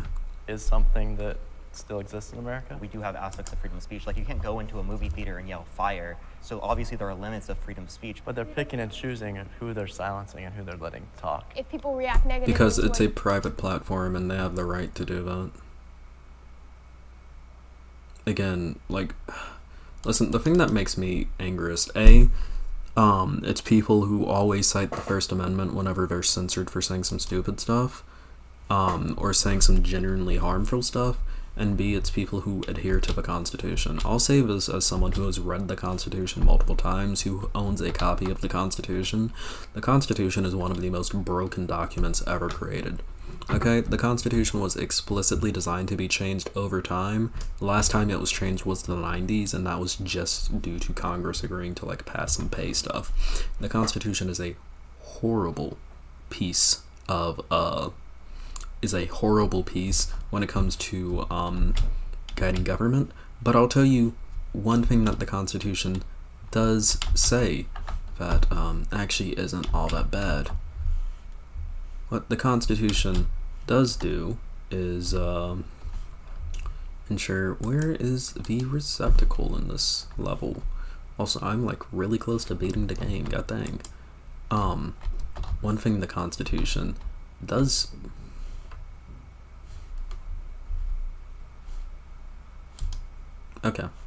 one thing that the Constitution does do is kind of make it clear that the First Amendment applies to the government and not anything that's like not the government. So I don't know where this whole like yes, well, this is actually a violation of my First Amendment rights, because like dude, at the end of the day, that's not what the First Amendment enshrines. It's not your right to be an idiot and not get banned for it. The fact of the matter is, your First Amendment rights entail the government and nothing else. And I'd really appreciate it if people would stop acting like their First Amendment rights have anything to do with,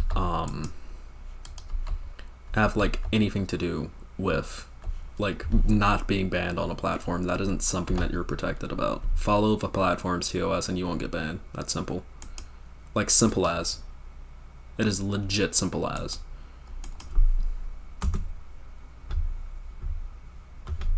you say it goes both ways. You Right. can't just say Sure. that, oh, they 100%. can't. Oh, okay. Absolutely. America is becoming less and less safe. True. True. America is becoming less safe, and it is entirely the fault of conservatives like these people like these. I completely miscalculated that. That's on me. It's entirely these people's fault. So yes, America is becoming less safe. Also, I like how they didn't get a single mom here. Really tells you a lot. Really tells you a lot, I guess. Oh well. Ooh, cake. So I've fire. That Ooh, cake. Fire. Also, this guy has like chronic fucking baby face. What is with conservative men and having chronic fucking baby face? I've been in the military for the last 20 years because they refused to get vaccinated. They told me that they would be dishonorably discharged or kicked out of the military. Why does he sound like he's getting There's a lot of emotional? good servicemen with the current. Okay. Idiot. Okay? I'll say stronger words, but I don't like using stronger words. Idiot.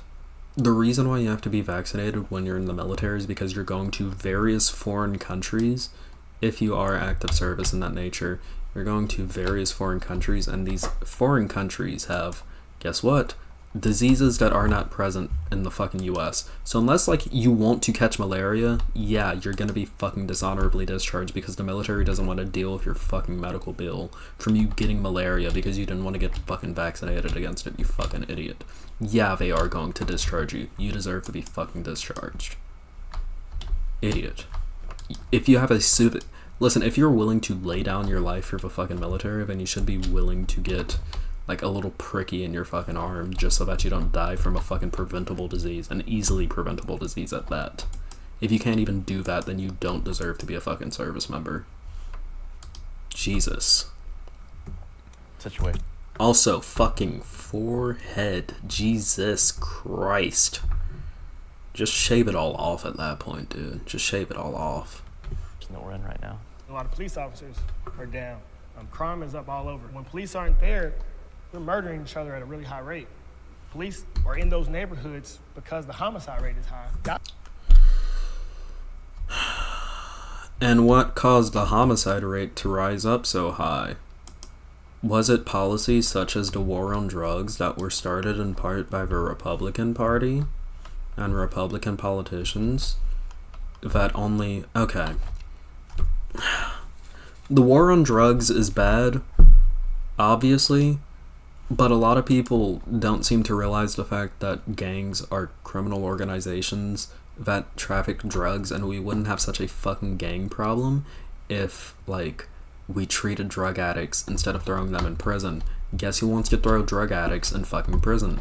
Conservatives. If you don't throw drug addicts in prison and instead you lead them to getting treatment, there are going to be less drug addicts. If there are less drug addicts, there's less fucking demand for drugs. If there's less demand for drugs, you're going to have less gang violence because gangs aren't going to be protecting their territory and protecting their assets when it comes to selling drugs.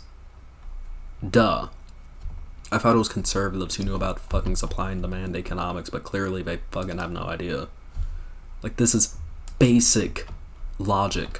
If you want to stop people from doing drugs, you don't put drug addicts in fucking prison. If you want to stop people from doing drugs, you treat them for their drug addiction. No one wants to be addicted to drugs. No one wants to be addicted to drugs. So if you want to help someone treat their drug addiction, just like treat them for it. Treat them for their addiction. If you treat them for their addiction, then they're not really going to have a fucking drug problem like that anymore. And there's going to be less demand, and less demand for drugs is good. You want people to have less demand for drugs, so treat people for their drug problems. It's that simple. I can run around talking about police all you want, but I challenge any of these liberal kids to spend 2 weeks in the environment. Also, I like how this guy's, like, beefing with kids. I challenge any of these liberal kids, like... Jesus Christ, what's going on with your hairline, dude? Take off the hat. Let's see. That guy has that Tim pull down. Hold up. Hold up. Look at this. Holy shit. Like, how is your cap sitting so far back on your fucking head? Like, that's nearly at the top and it's still like that. Just take it off, dude. Still have it backwards and shit. I fucking hate old heads. I grew up in, and I promise your perspective will change. The one advantage we have about being older, we've been through a threat or two, and our enemies... This guy probably grew up during fucking segregation.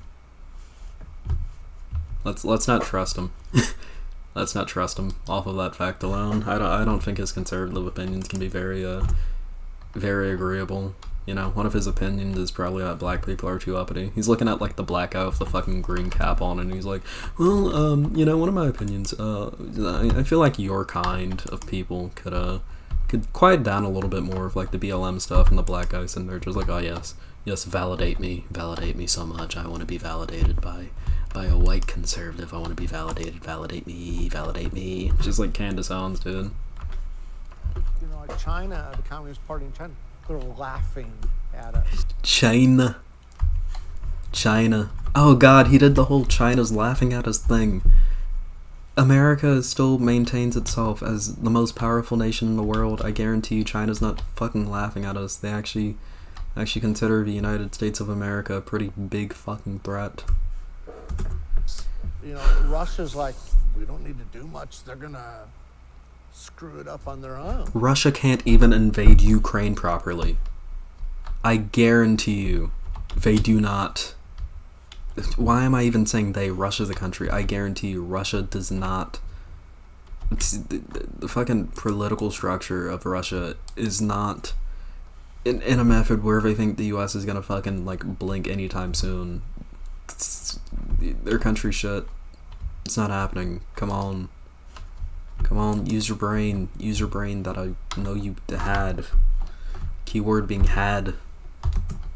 We need to get the help of our younger people that haven't been through a threat before to realize a lot of what's going on is not good. My name is Mike. Oh, what's I'm this guy's 59 story? years old, and I'm What's this guy's story? 59 years old, 59 last year. So yeah, he would've grown up at like right at the tail end of segregation. a conservative parent. You know, growing up during the 1980s, you know, that was a huge influence. You did not grow up during the 1980s. No, you did not. No, you did not. When did this come out? When did this come out? 2021? Okay. So 2021 minus 1959. So that means you'll be 62. Wait. No, wait, 1959? No, just minus 59. Yeah, so that means 62 plus 18. Yeah, what do you mean growing up in the 80s? You weren't growing up in the 80s, you grew up in the fucking 70s. At 18 years, if you were born in 1962, you would have been 18 in 1980s. In the 1980s. You didn't grow up during the fucking 80s. You were already an adult in the 80s. You fucking idiot. On me, and it formed my views, and the people that I was around is the reason why I'm a conservative. No wonder he's a fucking I think America conservative. should be He grew up more during the middle of fucking the road Reagan era. and not be necessarily more liberal. And if anything, it should be a hint more on the conservative side, because we're going to watch our freedoms get extinguished or encroached if we don't. Jesus fucking Christ. This is the thing that I always hate about people like these. You know, the fact of the matter is, these conservatives, they always say, oh, our freedoms are going away, our freedoms are going away. Meanwhile, they're the ones actively stealing people's fucking freedoms. People's freedom to live as they want to live. People's freedoms to transition, to love who they want to love. These are the people who are threats to freedom. And yet, they're sitting here saying, oh, our freedoms are going away. Your freedoms aren't fucking going away. People are just less tolerant of your viewpoints because you want to take away other people's freedoms. You want to take away other people's rights to fucking live and love who they want to love. Your freedoms aren't being taken away. Other people's freedoms are expanding, and you feel threatened by that. Guard those freedoms and make sure that all of our children have a chance to succeed. Can the disagree step forward? Also, this whole like, oh, I want to make sure all of our children can succeed, that talking point personally reads as like very fashy to me. It's just like that rhetoric, oh, I want to make sure all of our children can succeed, but these liberals are taking away our country from us and making it so it doesn't happen. Like that's a very fashy talking point. Also, can I, what the come on now, come on then. What? Am I just having a stroke? Am I having one? Am I having a bad one today? 'Cause you had a bad day. How do I get out of here?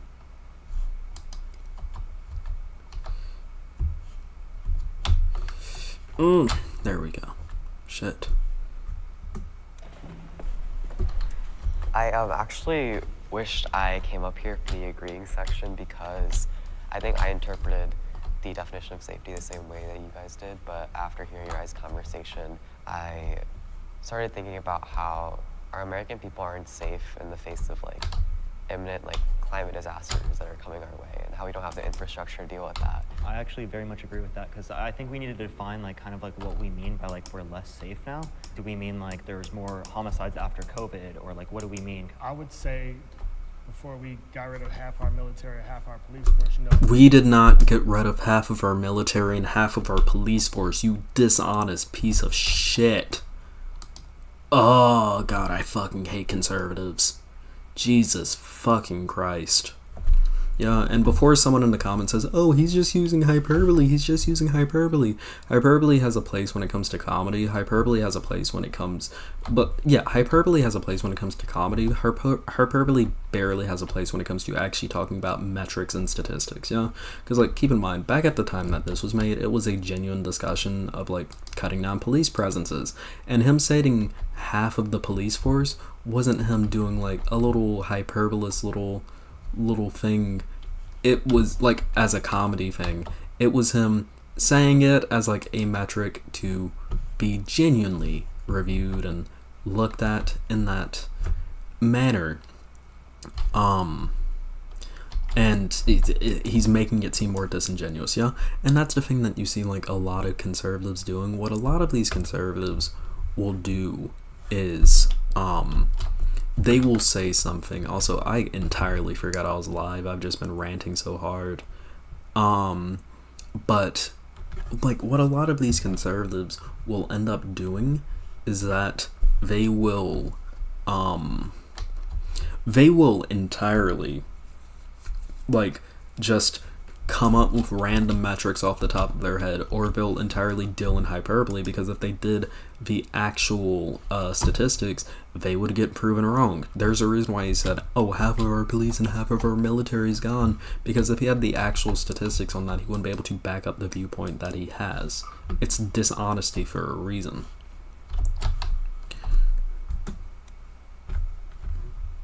Dishonesty for a reason. Slavery was legal. The Holocaust was legal. So we can look at all of these mass atrocities and say we're doing what's right. Everybody who was a part of the Holocaust government, they were doing what Hitler said. They were doing what was right. So everybody... Wait. That's your argument. God damn it.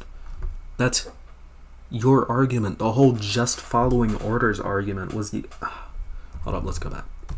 Before we got rid of half our military, half our police force, you know, slavery was legal. The Holocaust was legal. So we can look at all of these mass atrocities and say we're doing what's right. Everybody who was a part of the Holocaust government, they were doing what Hitler said. They were doing what was right. So everybody losing their job for not getting vaxxed, and all the vax people, you got who's who. Okay. Wait, I think I actually saw a comment down here. As a Jewish person, I cannot express how utterly disturbing it is to compare COVID to the Holocaust. Yeah. This idea, God, I really hope that this guy got fucking divorced, like that his fucking wife divorced him after this bullshit. This is such a stupid fucking talking point. Like, comparing getting vaccinated to people at Auschwitz getting murdered is so disingenuous, and it is so disgusting to see happening. Coming out of people's mouths. You are not persecuted for not getting vaccinated. You are not being persecuted. There are people who walk around every day not fucking vaccinated, and they aren't being fucking persecuted for it. You're just being dishonest. The reason why you think that you're being persecuted is because people think that you're a little bit of a piece of shit. But guess what? People wouldn't know if you shut the fuck up about it. I don't know what it is about people who, like, are not vaccinated, but for some reason, they can never find a reason to not shut the fuck up about it. It's in every conversation. It is in every conversation. It's always like, oh, you got that vaccine. Oh, you got that vaccine. Like, it's always, they never shut the fuck up about it. If you really want to live and let live, then shut the fuck up. Please. No one wants to hear it. We're tired of it. We're sick of it. You've soiled it. It's like that one fucking bit in SpongeBob, you've soiled it. It's so bad. You know, just please, shut up about it. No one cares anymore. No one wants to hear.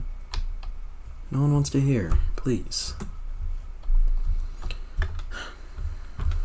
Who can we control?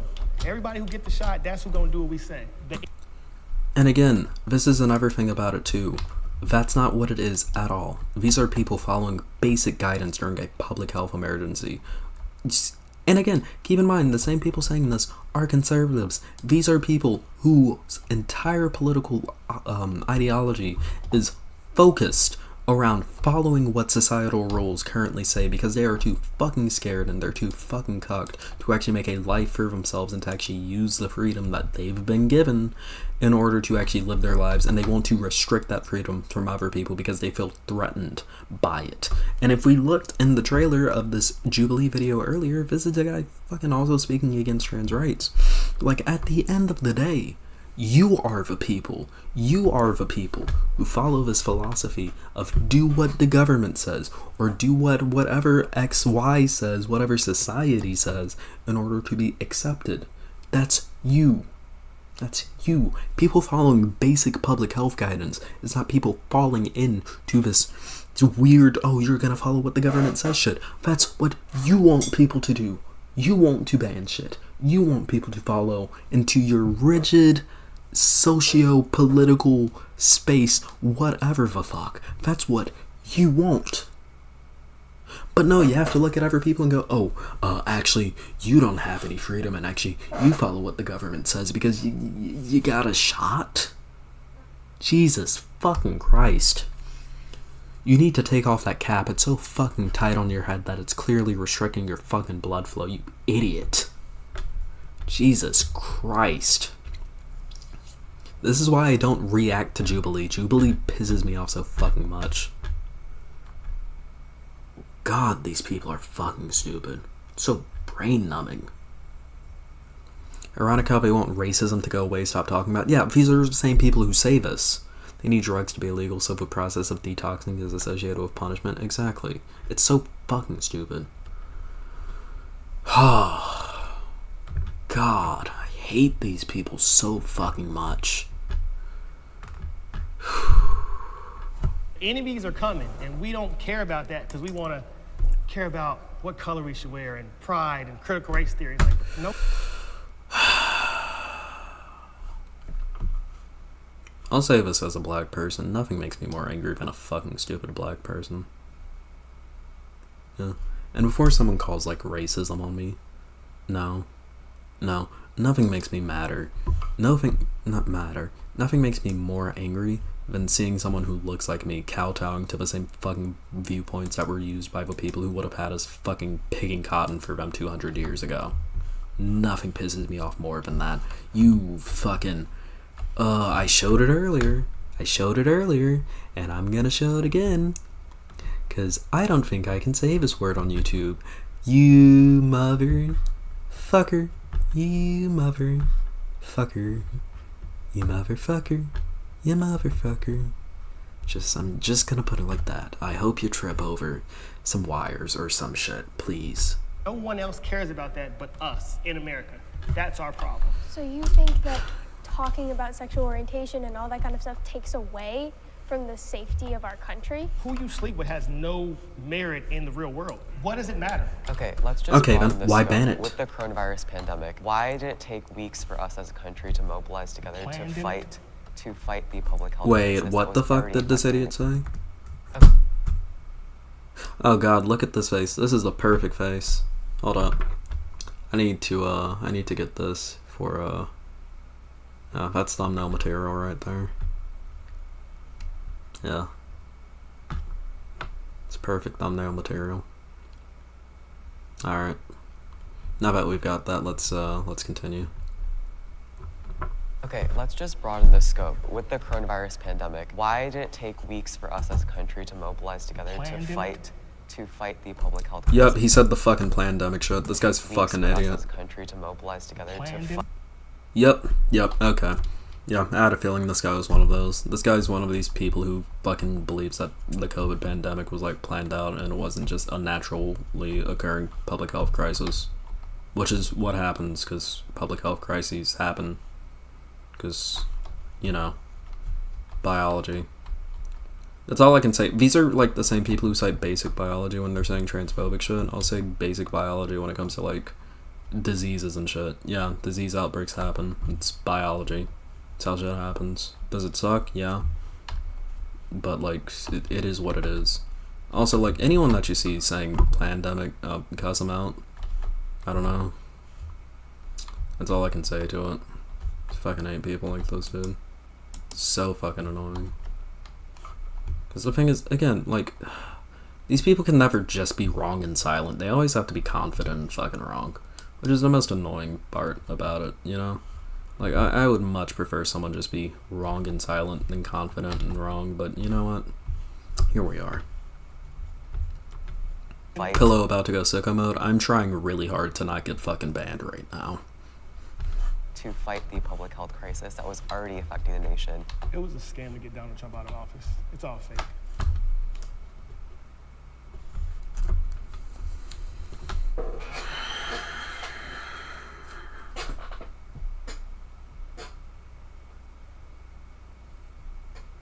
Should I arrest a YouTube channel?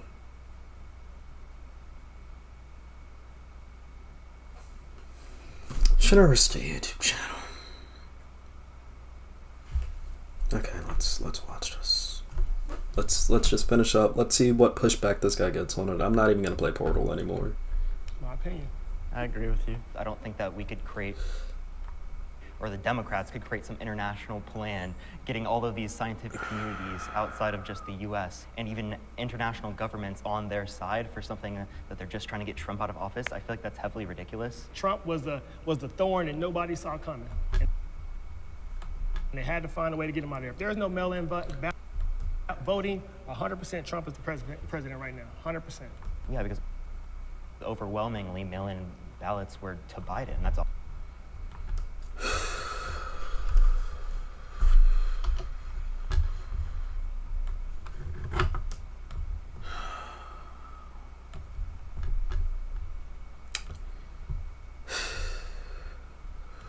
Do I arrest the channel to say what I really want to say?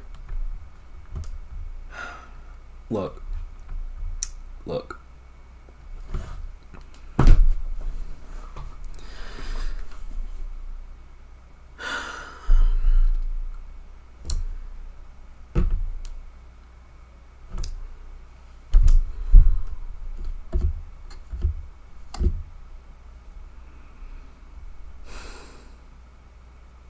Okay, I'm gonna say it straight up like this. I genuinely wish everyone who denies the existence of COVID, or anyone who thinks that COVID is like some conspiracy to get Donald Trump out of office, I hope you get COVID and I hope you suffer for a very long time from it. I wish that back then, I wish it now, and that's all I'm gonna say on that topic. For idiots like this, you know, when we look at this rhetoric, like the whole pandemic rhetoric, which makes me want to fucking rip out my tongue whenever I say it, yeah, whenever we look at rhetoric like this,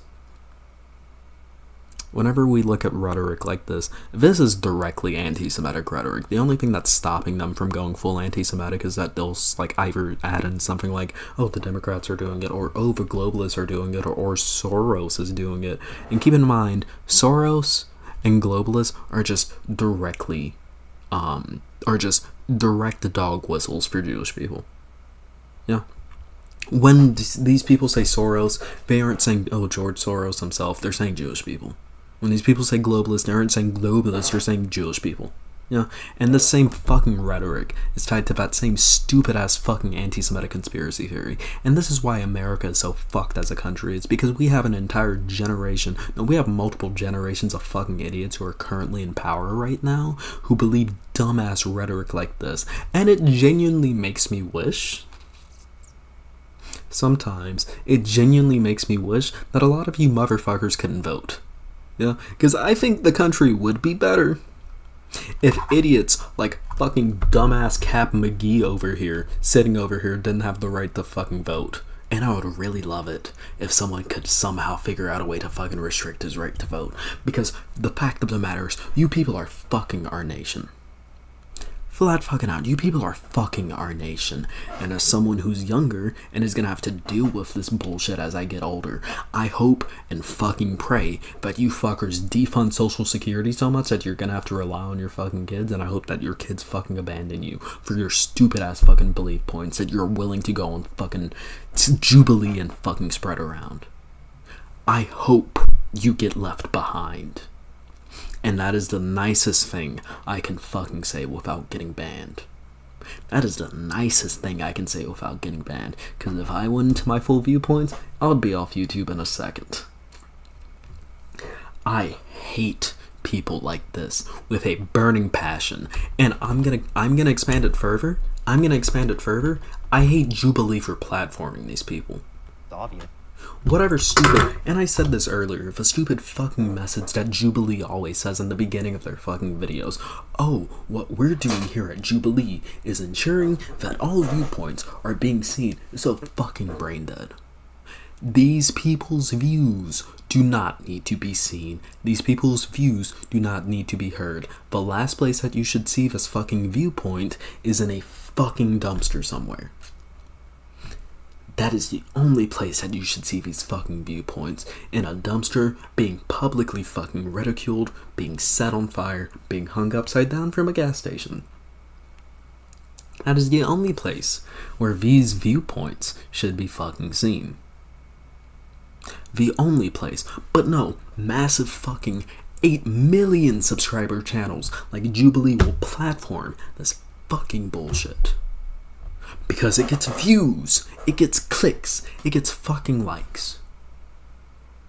And then you have to have people like me sitting over here a quarter of the way through the video. I don't know how fucking long this video you are watching right now currently is, because I didn't even hit the record button because I knew it was gonna be long.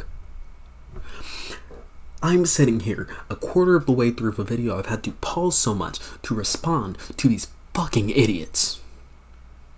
And it pisses me off to no fucking end. It...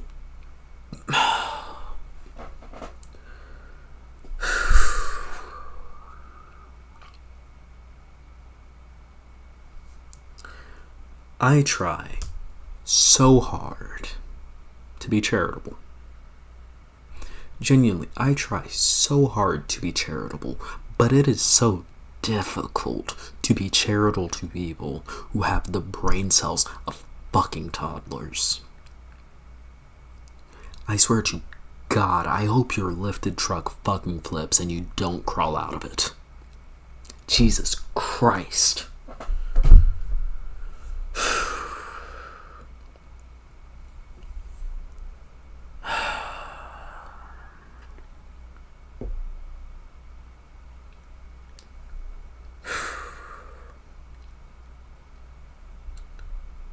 God, I hate these people.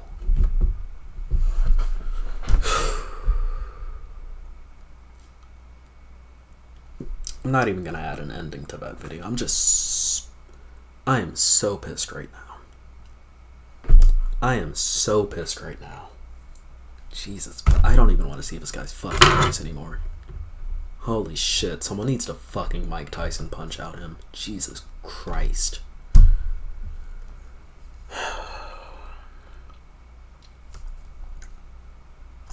I need something to pick me up before I go to sleep, because I can't go to sleep angry. I have not been this angry in ages.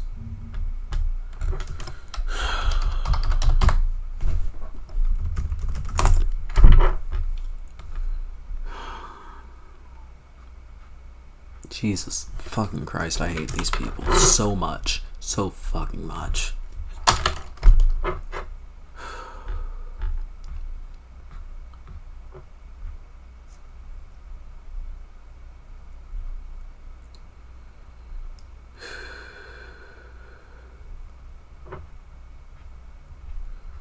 What's a happy video to fucking watch?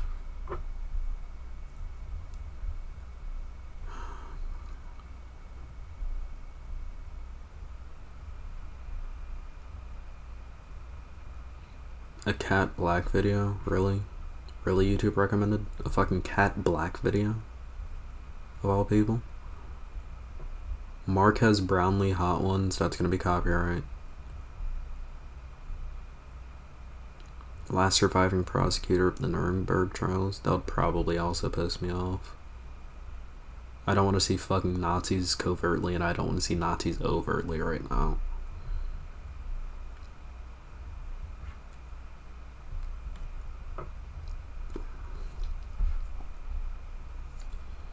Dunk on Freedom Tunes, I will I will scream at Freedom Tunes. I need something non-politics related to take me down off of it. Because I will say something that will get me banned.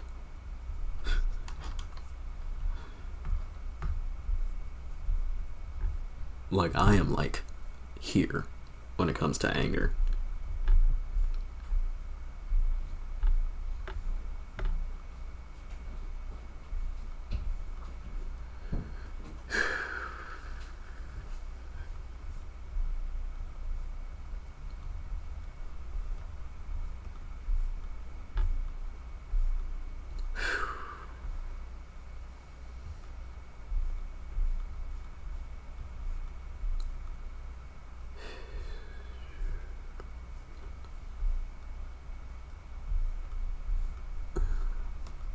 Like, is there anything good to watch that's not...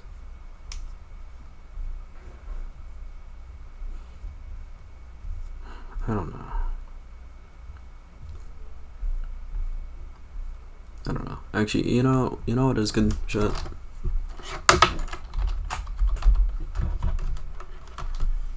Daily Dose of Internet. God damn it.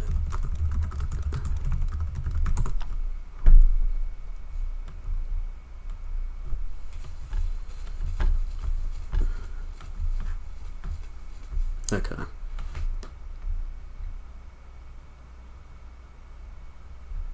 What is this?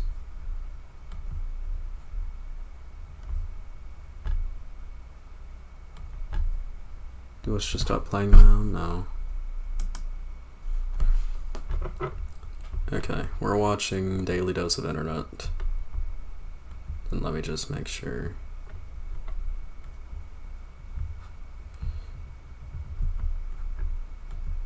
And then after this, I'm going to sleep, because I am mondo not happy right now. Hello everyone, this is your Daily Dose of Internet. Bro, I was just trying to hang this, and I...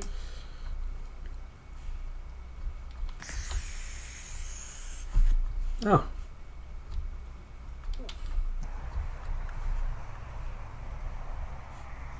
That's a fun sight.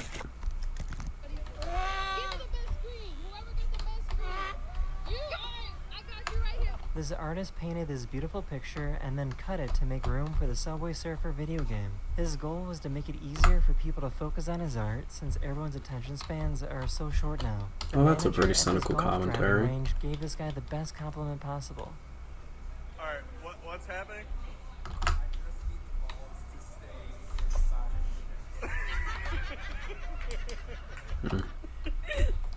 How can you Damn it. cut into a red cabbage and see this and think there's no God?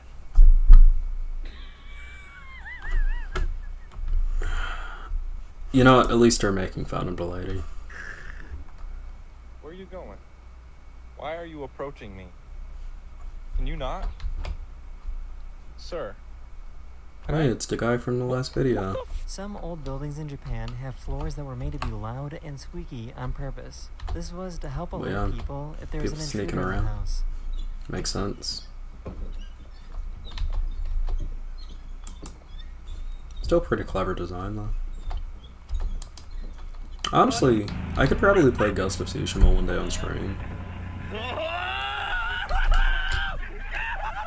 In case you didn't know, sometimes an octopus will try and punch a fish just for fun.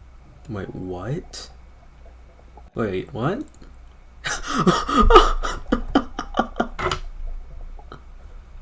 Oh my god. Okay. I just decked it. That's funny. This guy was so excited to see which Olympic athlete he was going to raise. Oh my god! That's fucked. Stop laughing. Come on, dude.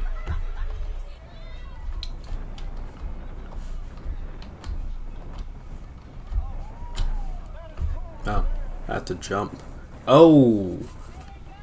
This little chihuahua with Yikes. 3 legs somehow scared away this coyote.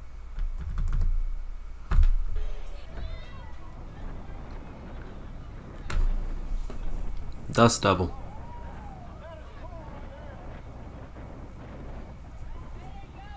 At least you got him. Chihuahua with 3 legs somehow scared away this coyote.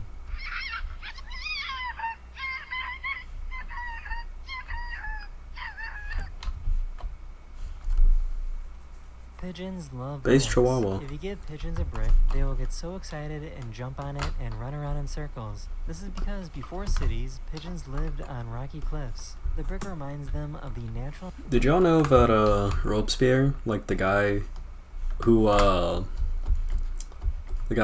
did the whole like reign of terror shit with the Committee of Public Safety during the French Revolution? That is, oh god.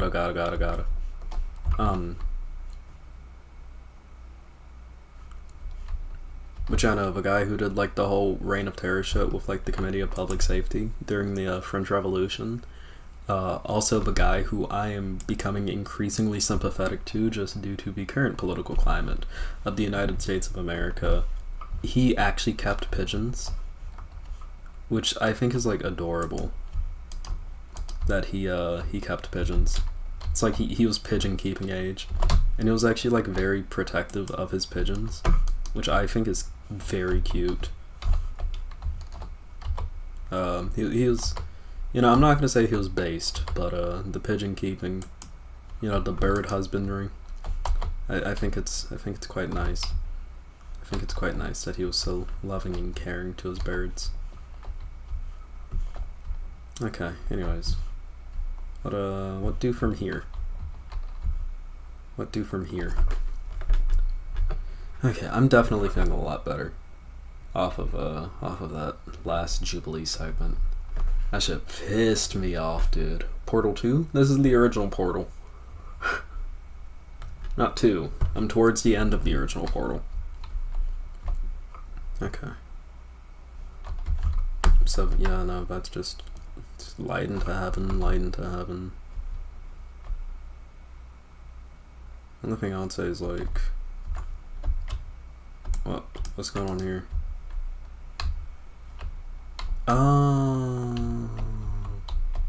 Okay, that makes sense.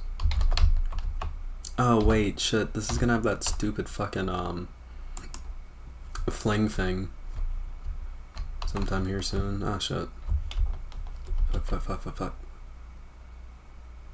Oh wait, no, you're defective. Okay, anyways, let's continue. Environment they originally evolved in.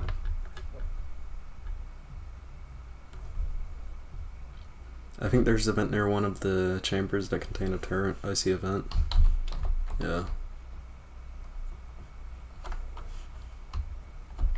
There's a species of crab that will kidnap jellyfish to use them as protection against predators.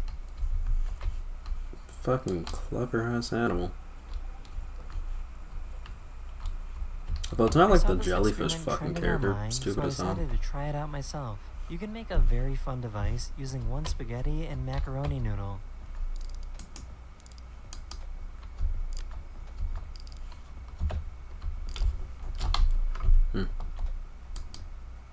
If you look closely, you can see this bee spitting on his front legs and then placing that spit on his back legs. This helps make their legs sticky when they're out collecting pollen. That is the end of this video, or we hope you enjoyed. Clever little fucking animals. I love soon. bees.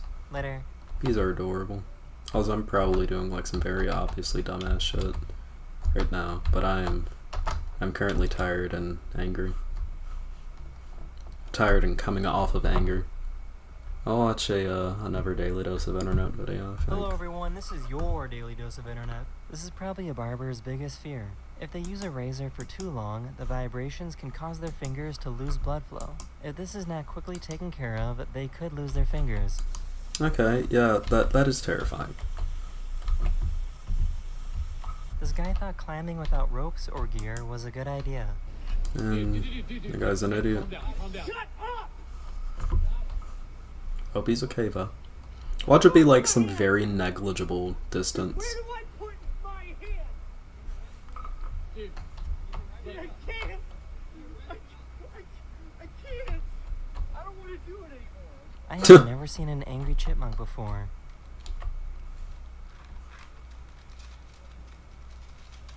Okay, how the fuck? You need to leave. I found this tortoise that hates the color black.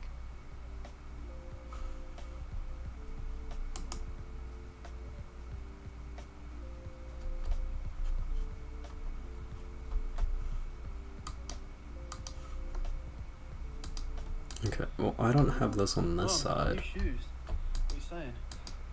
No cap. All I'm seeing is flames. My guy. Keep up the drip, my G. God. That's funny. Hey. This dog was absolutely terrified of these fake cats. Maverick. I've seen this one before. Hey, come on. Mav.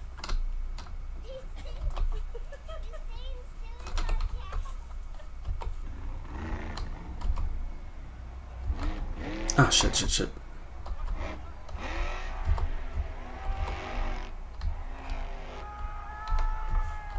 This professional stunt driver wanted to make the fastest garbage can ever made. Near.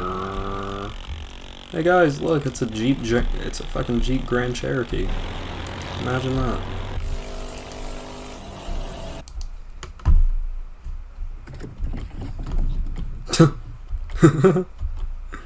Are you okay? Celebrated their escape Okay, he's a little okay. too early.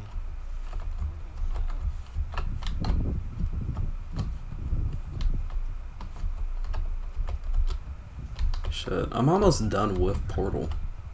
It's the wild thing about it. All these people have introverted and shy dogs, so they wanted to see what would happen if they brought them all together in one place. Shit, don't get caught on level geometry there. For the first time ever, scientists made a device that can help paralyzed people walk again. This man was paralyzed. Yeah, I saw from the this. waist This is down, actually so pretty cool. doctors put a microchip on his This is like almost the same thing that Elon Musk wants to do with Neuralink, but Elon Musk is a fucking demon that will like try to advertise to you through your fucking brain chip. But it's actually pretty cool that like humans are moving towards technology that will give people the ability, like people who are paralyzed due to like basically broken neuron pathways in their spine. I think it's very cool that like we may, in our lifetime be able to like fully restore those people's function. I think that's sick as fuck. Also, I know what I need to do here. Yeah, figured it out. I played this game like a couple of months ago on my own. It was pretty fun. And I went back and I played Portal 2. Can you open? And I went back and I played Portal 2. So, I might play Portal 2 on stream. Ooh, okay.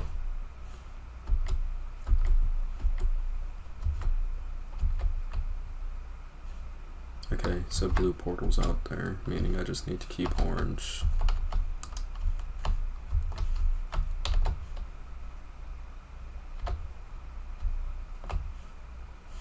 Yep, sweet.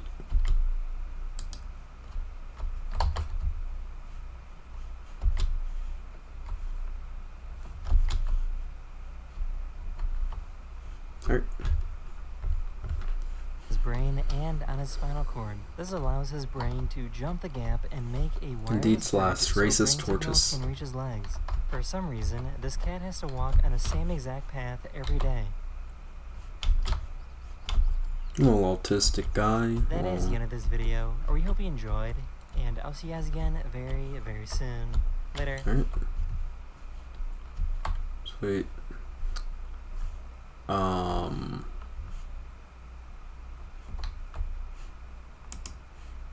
Is there? Yep, there's. Okay, come on. So you wanna dance with me, huh? I can dance like Michael Jackson. I can give you satisfaction.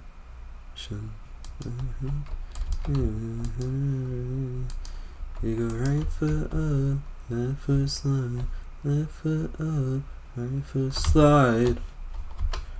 Basically, I'm saying you behave, but just like, yeah, you slide. Why did I do that? So you wanna dance with me, huh?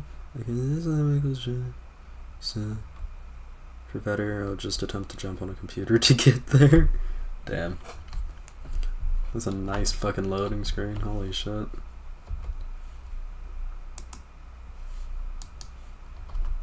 Also, if y'all like want to send me something to watch, unless I get caught in like that one section where I have to fucking do weird physics shit, I will like play this game until I'm done with it, because we're pretty much almost done. Like after this, I think I have like a couple of rooms after this, and then I have like the GLaDOS boss fight. So it's like nothing. Do I have to take this cube anywhere? I don't think I do. Yep, here we are. Yep, it's the room. It's the room I was thinking of. Yep. Yep. Alright. Yeah, this is the room. So as long as I can get past this, then we're fine. It's just like this fucking room requires like a lot of dumbass fucking physics geometry bullshit. And it spent me like a couple... I think I spent like a few hours on this room when I played this game last. Just because like I couldn't get the like proper jump sequencing just like perfect. So it kept fucking me. So if it doesn't take too long to do this one, then we can just like go to the end of the game. Because Portal was actually a really short game. Evidenced by the fact that I've pretty much played the entire game over the course of like this one single stream.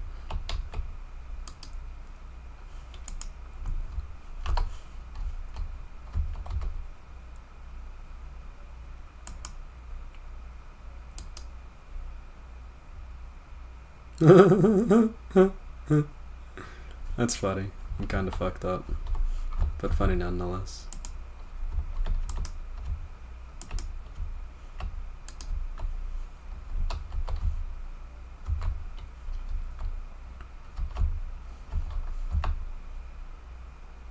Okay, so I have to get up there. Meaning I have to somehow get a portal up there, meaning I have to jump through here. I'm dumb as fuck? I wouldn't say you're dumb. You don't seem dumb.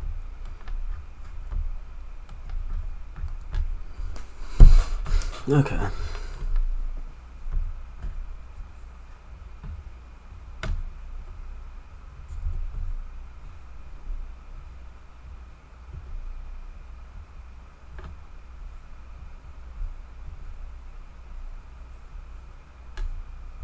Honestly, it's 1:32, I'm tired, and this room is liable to take me a while. So, thank you all for joining. See you tomorrow, and love you all. Peace.